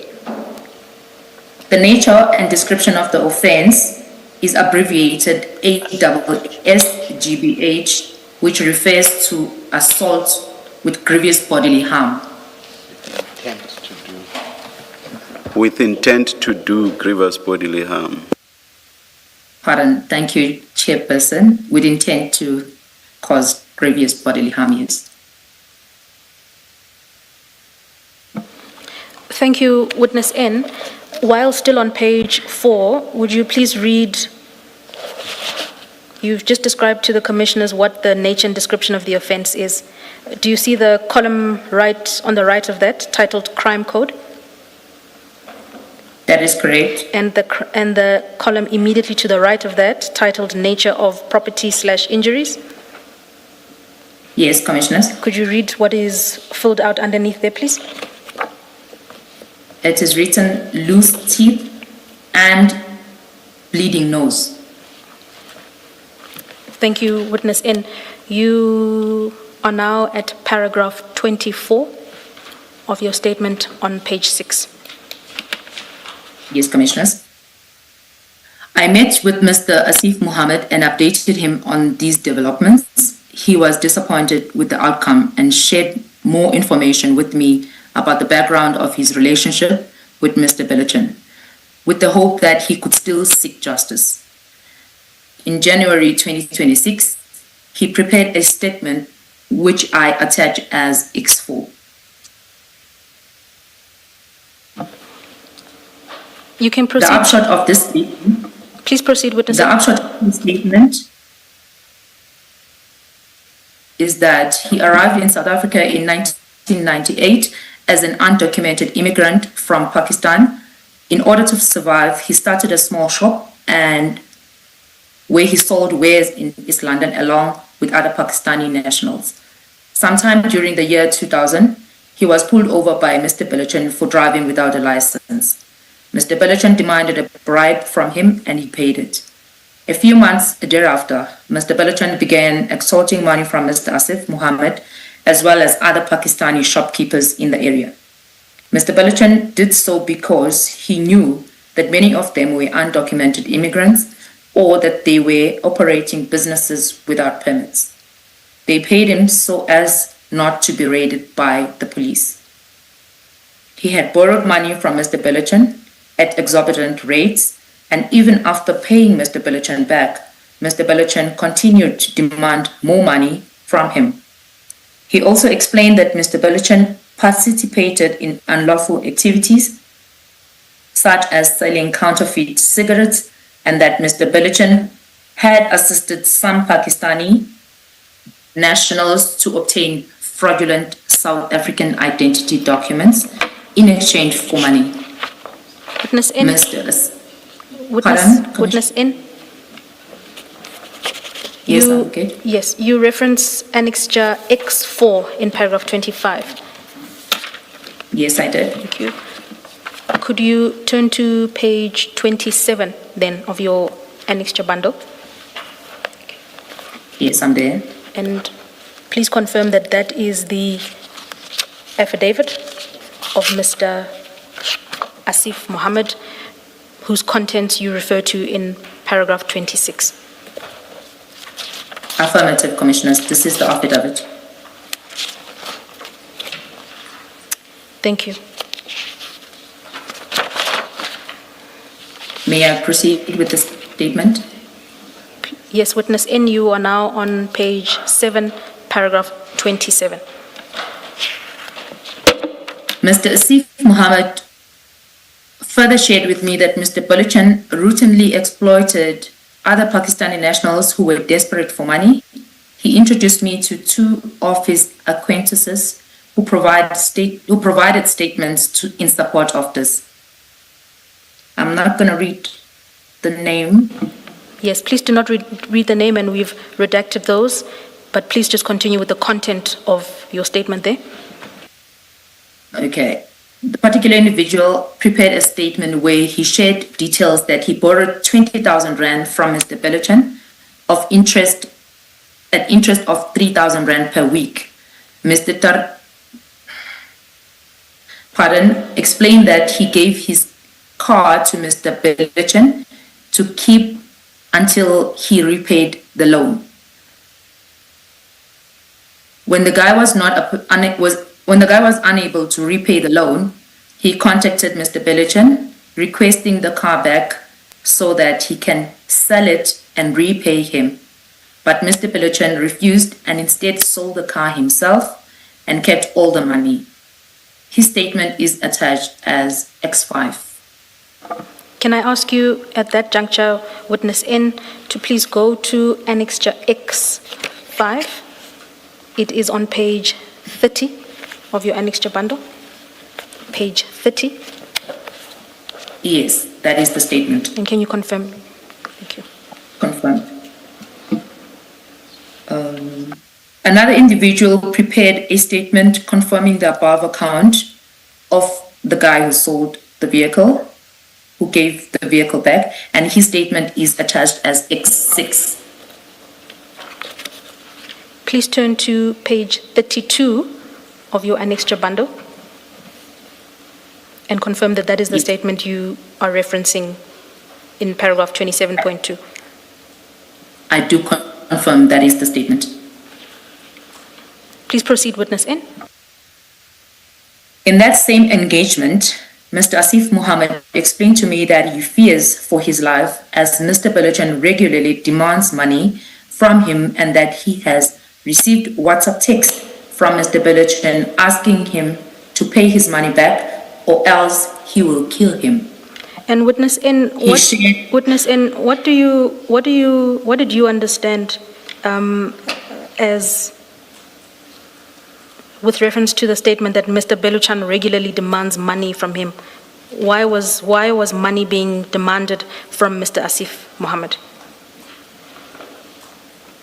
I understood this to be some kind of a protection fee, Commissioners, that Mr. Beluchan was extorting from this individual. And your basis for that understanding stems from? It stems from the provided bank statement from the victim, which depicts regular payments, weekly or 2 days apart or 3 days apart of exorbitant amounts. Witness N, perhaps before we go to those bank statements, in the paragraph immediately thereafter, in paragraph 29, you deal with the issue of the WhatsApp conversations. Perhaps address that paragraph and then let's continue from there, please. He shared a printout of the WhatsApp conversation, which I attach as X7.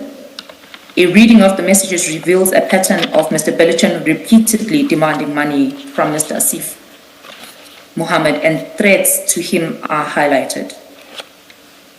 He also provided bank extracts. Witness N, before we get to paragraph 30, you reference annexure X7 in paragraph 29. You see that? X7, yes, I do. Could I ask you to go to page 33 of your annexure bundle, page 33?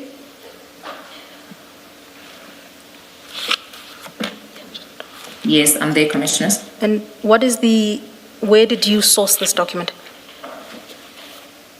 It was Mr. Asif Mohammed himself who gave me this printout. Thank you. From his cell phone and the conversations between himself and Sunil.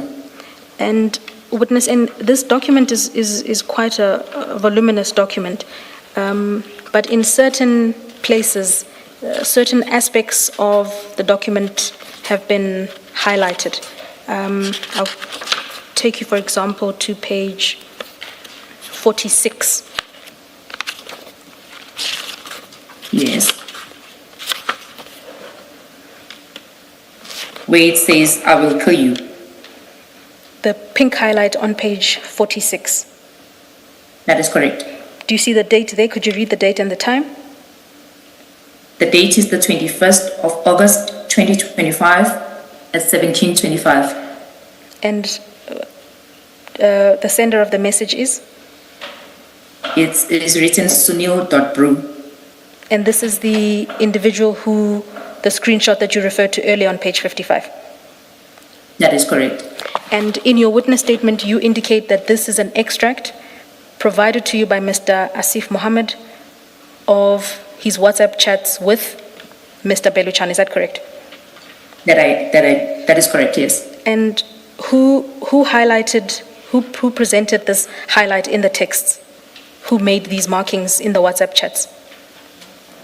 When Asif pointed out, I then highlighted as he pointed out because I did ask him to show me when exactly and where does he state certain averments were made.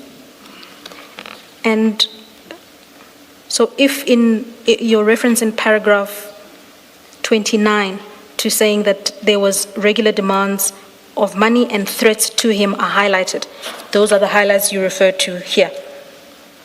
Yes, Commissioner. So if we turn to page 49, for example, page 49 of your annexure bundle. 49. Yes. There is a highlight there in the middle of the page. I see that, which is the 11th of September 2025. And please read what the message says and who is the sender according to your understanding. The message is written at 1623 by Sunil Brew, and it says, "My people are looking for you." Thank you, Witness N. There are numerous continuations of the highlights that you've indicated you made. And when you were presented with the extract of this communication, what did Mr. Asif Mohammed say the purpose was? What did he intend to show you by providing these WhatsApp chats to you? He wanted to prove that the reason for him to fear for his life by the threats made by an enforcement law officer, and that he claims to be killing him, with the threats amounting with it escalated towards the violence that was promised to him. And on that score, could you turn to page 53 of that annexure X7, page 53? I'm there. And do you see the highlighted text on page 53? I do, yes. Could you read the first highlighted text into the record? The first is on the 26th of September 2025 at 11:24. Sunil Bro text, "Dies, comma, your crook bastard." And the next highlight? The next highlight, it's still on the 26th of September 2025 at 11:32, where Sunil Bro text, "You must die in the streets. You are rotten. Muslim bastard. God knows you are a crook. You a crook. That's why you suffer. You," I don't know, I cannot. Thank you, Witness N. Thank you. And that date of the 26th of September 2025, that date is one day before the assault that Mr. Asif relayed to you he was the victim of. Is that correct? Yes. Thank you. Yes, before both cases were opened, including the fraud that was opened by Sunil. Witness N, you are now, let's go back to your witness statement. At the bottom of page 7, you deal with the issue of the bank statements at paragraph 30. He also provided bank extracts showing the transaction between himself and Mr. Billichen, and I attached this as X8. Could we please go to annexure X8 in your annexure bundle? It starts on page 56. Yes, I am there. Could I ask you to explain how you sourced this document and what it is? Mr. Asif Mohammed explained that he has a Capitec account, of which he gave the account number, and when I asked him for the transactions, he then brought along this printout, which is from his bank app. And so if we turn to page 57 of Annexure X8. Could you explain what that is? At the top of the page is a blue box. Could you read the content of that? It says pay 57, beneficiary. Commissioner, Yes.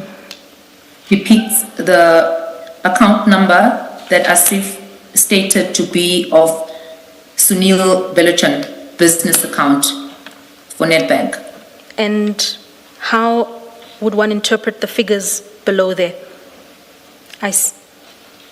There's a total which is written on top, and he states that is the transaction he made to that account, which amount to 203,099 rands, 0.88 cents. And the entries beneath that? Those are the transactions that are made with those dates. And witness N, if we turn over to page 58. Yes, Commissioners. And please explain what is the content of that blue box at the top of the page, as well as the information beneath that. That blue box, Commissioners, depict the account of Sunil Beluchan, which is his normal account, that was given to Asif Muhammad by him. So he had two different accounts, one business account and this one, but both of them are Nedbank. And the transactions beneath that? And below that, the total of the transactions made is 84,000 rand, 84,300. And witness N, the bank statements provided are also quite comprehensive.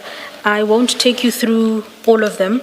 I'll ask you to draw some observations based on the entries themselves. If I ask you if you could please turn to page 61 of Annexure 8. 61, yes. Thank you. I am there. Do you see that there are certain markings on the page? That is correct. Could you please explain to the Commission what those markings indicate, what relevance they have? As he submitted this bank extract, I wanted to understand where and how will I identify the transactions that he was talking about. And as he pointed out, I would take some of those transactions that he mentioned. And so am I correct in saying that the bank statement was presented to you by Mr. Asif Muhammad? That is correct. He then pointed out certain transactions to you relating to deposits made in favor of Mr. Beluchan. That is correct. And the markings we see on the statement are markings by you based on the conversation with Mr. Asif Muhammad. That's correct, Commissioners. Some are highlighted and some are just marked by a pen. And witness N, having been placed in possession of the WhatsApps and the bank statements, what complaint or what was Mr. Asif Muhammad communicating? What point was he making to you by providing you with the WhatsApp extracts as well as the bank transactions? He was explaining the kind of abuse that he is faced, as well as the extortion. So with me asking for the proof for him to submit in order to gather the evidence, this was indeed concluded to amount to criminal activities. And perhaps for clarification, what did you understand the purpose of these payments to have been? You've taken us through them in some detail and provided the statements in their totality. But what did Mr. Asif Muhammad tell you was the purpose of these payments? Some commissioners of the payments are that of rent, and then the other transactions are that when he says he had borrowed a certain amount of money from Mr. Sunil Beluchan, and he would charge an interest. But the interest here shows to have been paid exorbitantly. It does not amount or equate to, if you do the calculation, it becomes more than that. So I drew an inference to say this could have been protection fees because of what he narrated to me. So if in certain parts of what Mr. Mohammed told you, he acknowledged that he paid rent to Mr. Beluchan, and in certain instances he borrowed money from you, was an exercise done in order to attempt to determine what exactly, which transactions specifically he claims were with reference to the payment of so-called protection fees, as you say? Not entirely, Commissioners, because there are no contract details. So with just these amounts appearing, it can only be deducted with the bare information that is in front of us. But it would need a proper investigation into the matter to subpoena the bank for the actual bank accounts in order to be able to calculate and be able to do a proper analysis. Okay, witness in, that is the conclusion of paragraph 7, page 7. Could I ask you to... Maybe before you move off the WhatsApps, witness, I just want to get your overall view of what was going on, the nature of the relationship between the complainant and Mr. Beluchan. Now, the WhatsApp texts that you have here in the transcript, and I'm going to pick paragraphs quite randomly and then ask you a question. If you turn to page 35, I want to start there, but I'm being random. There's a lot of this throughout this document, but I'm going to read and then propose to you what it looks like and get your comment. So at paragraph 35, this is on the, is it 0708-2025 at 10:11. Yes, Commissioner Bale, I'm there. Okay, so there Sunil Bruce says, I'm in so much that you won't believe. I'm so sick from stress, I can fall. I didn't eat whole day yesterday and today from stress. That's the one. And then go to page 36. At 0708-25, 1857. Sunil Bruce says, I downloaded all the messages. You are making me a fool and a liar. My name is rotten because of you. My account is so bad, no one in my family even wants to borrow me money because you never paid them back. Everyone doesn't call me or Zaira because of you. I sold my mother's jewelry because of you.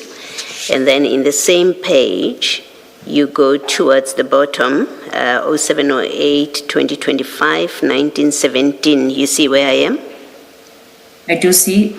Sunil Bruce, yes, says, what about Enzo and Leon? You worried about you. What about me? Tomorrow, if I don't get the 25K to pay them, I'll make sure I will F up everyone that F'd up my life.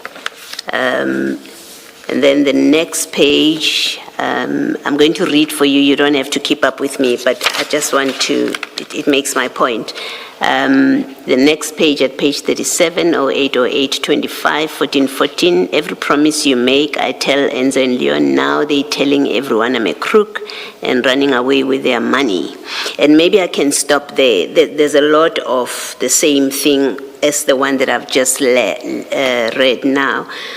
Now, it seems to suggest that Mr. Beluchan may, firstly, they have a relationship where they are lending money to each other with the complainant, one, but two, that in fact Mr. Beluchan is also getting money from other people, so sort of like a money lending scheme that involves other people such as Enzo and Leon that is complaining that they think is running away with their money.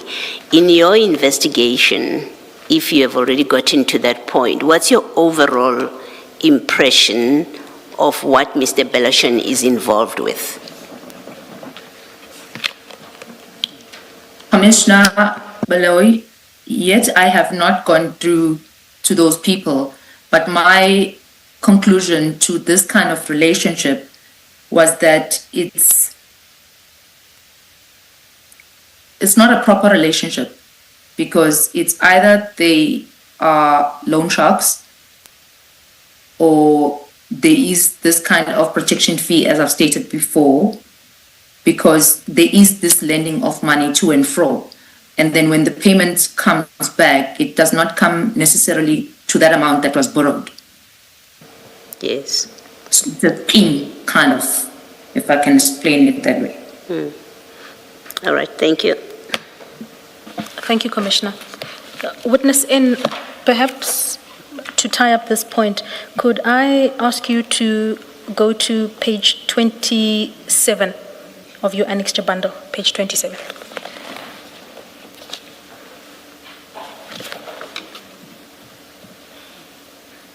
Commissioners, I'm there. That's annexure X4. Correct. And this is the affidavit you referenced earlier as being made by Mr. Asif Mohammed. Could I ask you to turn to paragraph 3 there, please? Yes, I'm there. Could you read paragraph 3? In the year 2014, he was suspended from work. Just hold on for me, He then please. Just hold on. Could I ask you to start at paragraph 2? Okay. After 4 to 5 months, he approached to raid my shop. I apologize, and witness N. Could you start at paragraph 2? It starts with I was stopped. Yes, please. Oh, okay. I was stopped by an Indian police officer stationed at Duncan Village. Sir, paragraph 2 of... thank you. Commissioner Baloyi, we're on page 27. Thank you. Annexure X4. Paragraph 2, you can continue, witness N. I was stopped by an Indian police officer stationed at Duncan Village at the time by the name Sunil Belachan back in the year 2000. When I was driving without a license, he asked me to give him 100 rands, and I did. After 4 to 5 months, he approached to raid my shop and asked for 500 rands, and I made a plan and gave him. He would do the same to all my neighboring shops and ask me to tell my friends to make a plan, and I did. He therefore never arrested us. This went on for some years. Thank you, witness. Thank you, witness N. You indicated in paragraph 8 that when Mr. Mohammed was introduced to you, the complaint was that he, along with several other Pakistani shop owners, were being extorted. Having listened to what you read in paragraphs 2 and 3, have you come to a point in your investigation where you've determined or in the process of determining whether the complaint made by there are other shop owners who have a similar complaint to him? No, commissioners, it is beyond Asif Mohammed coming forth. It's a big, there's other exploited foreigners. And how would you know that? Have you interviewed them? Have they approached you? What's the basis for saying that there are other shop owners in the position of Mr. Asif Mohammed? Beside just the two that submitted their statements, there is, unfortunately, commissioners, it did not make it to my statement, but I do undertake to provide the commission should a need arise.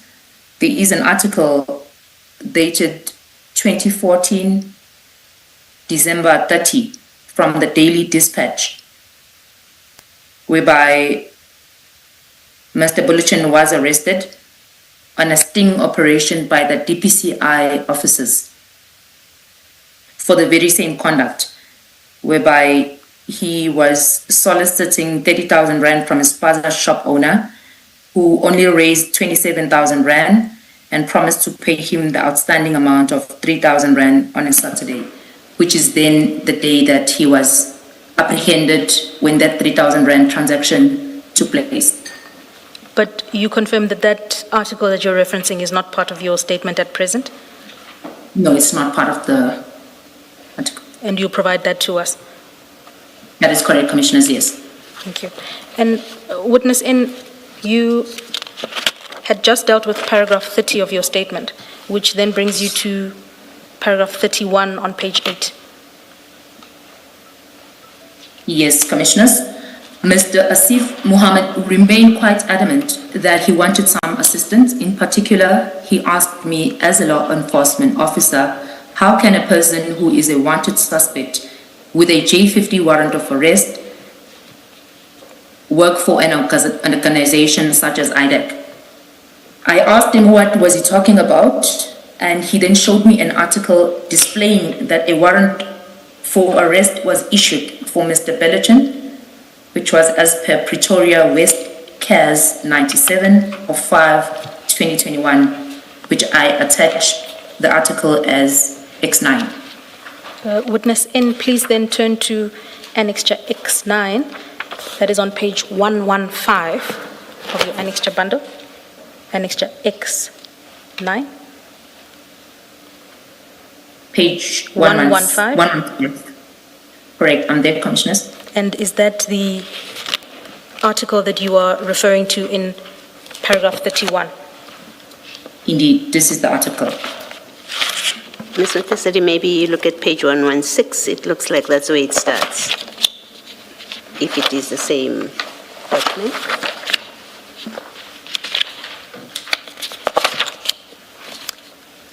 Witness Yes, Commissioner. N, yes, please. Could you please turn the page over to 116? Yes, Commissioner Bale, I am there, 116. Could you read the heading of that picture of the document laying there? The heading states IDEC appoints a wanted suspect. And if you look at the bottom of the page, do you see that last paragraph there? Yes, I do. And if you flip the page to page 117? Yes. Could you explain if this is one news article or two? No, it's one. And which page does it begin on? It begins on the second page, 116, as Commissioner Baloy stated, because on top it says the person who published it and the days, and then the second page is supposed to be 115 and the last page be 117. The second page is 115? Correct. Even though it has a heading on the top? That's correct. This is how the victim had brought it to me, so that is why I concluded it's one article, Commissioners. I may stand to be corrected. But on a reading now of page 115, in light of the boldness of the heading there, do you see the heading on page 115? Oh yes, pardon me for that. It reads two different headings. The other on 115 reads the heading of corruption allegations prompt parliamentary inquiry focused towards some IDEC officials. And the heading on page 116 reads? The heading on 116 reads IDEC appoints a wanted suspect. Can we focus on page 116? Because it deals with the contents of your paragraph 31. Yes, Commissioner, I'm there. Are you able to give the date of that article? The date of the article is, it says, published 2 days ago, 19 July 2025. And the first paragraph there starts in a startling revelation? Yes, that is correct. Please read that. In a startling revelation, the Investigations Directorate Against Corruption, which is IDEC, has appointed Sunil Bellichan as a senior investigating officer, despite him having a warrant for his arrest for alleged fraud. the circumstances surrounding his disappointment raise serious concerns regarding accountability and transparency within the entity. Could I ask you to read the following paragraph that starts the case against? The case against Billichin was opened by a former police officer, James Ramanjalam. I cannot pronounce that, pardon me. Please continue. Who opened a case, a docket of fraud at Pretoria West, CAS 97 of 5/2021. Following the lodging of the complaint, a warrant for Billichin's arrest was issued, yet he remains at large, further complicating the trust vested in IDEC and the South African Police Services. We can note the contents of the paragraph immediately thereafter, but could I please ask you to read the final paragraph on page 116?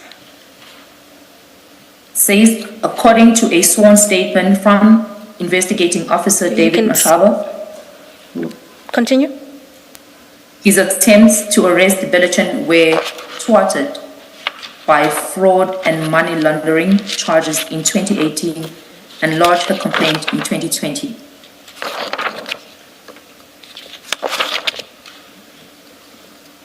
It looks as if the page immediately thereafter doesn't follow the sequence of this article. Could I note that, Commissioner.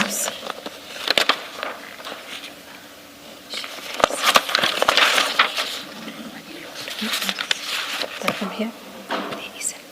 Mr. Said, it looks Does like... it not? Does it not? Start at 115. Go back to 115. I'm saying 117, is it not a continuation from 116? It seems to read well or not? Not well, not at all. It looks like we have two different articles and both of them are incomplete. That might be the case, Commissioner Kumalo, yes. Because 117 could belong to either, but it doesn't follow. You know, when you read 115 separately, 117 looks like it's out of context. And it's the same with 116. Agreed. I agree with that, Commissioner Kumalo. Perhaps the point being made, Witness N, is that you were provided with an article by Mr. Asif Mohammed. That's what you say in paragraph 31, correct? That is correct. And the article, according to your paragraph 31, makes reference to a Pretoria West CAS 97 of 05-2021. Yes. There you go. Have you had regard to that docket? I just recently had sight of it, Commissioners. And so what you attach at X9 is what you were provided by Mr. Mohammed, is that correct? That is correct. Correct.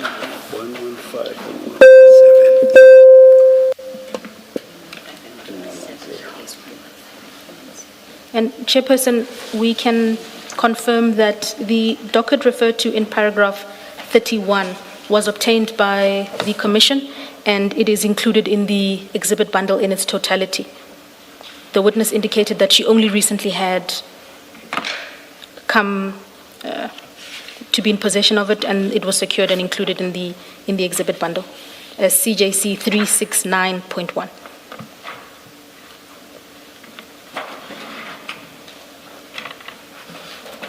Witness N, you are at paragraph 32 of your statement? Yes, Commissioners. After receiving these statements and after discussion with my superiors, I opened an inquiry as per Eastern Cape PCOM 04 of 6/2026, wherein these matters have been registered for further investigations. Upon opening this inquiry, I intend to take up the following steps, which is to compile a Section 205 application for the bank account numbers provided to me and request the history of the vehicle ownership registration for the Nissan Captiva and therefore analyze all the evidence. Thereafter register a case docket. And with reference to your paragraph 33.2, when you say you intend to request the history for the vehicle ownership registration. Is that a reference to the content of the affidavit you cite in your witness statement about the car that was sold? That is correct, Commissioners. Thank you, witness N. Chairperson, those are our questions for witness N.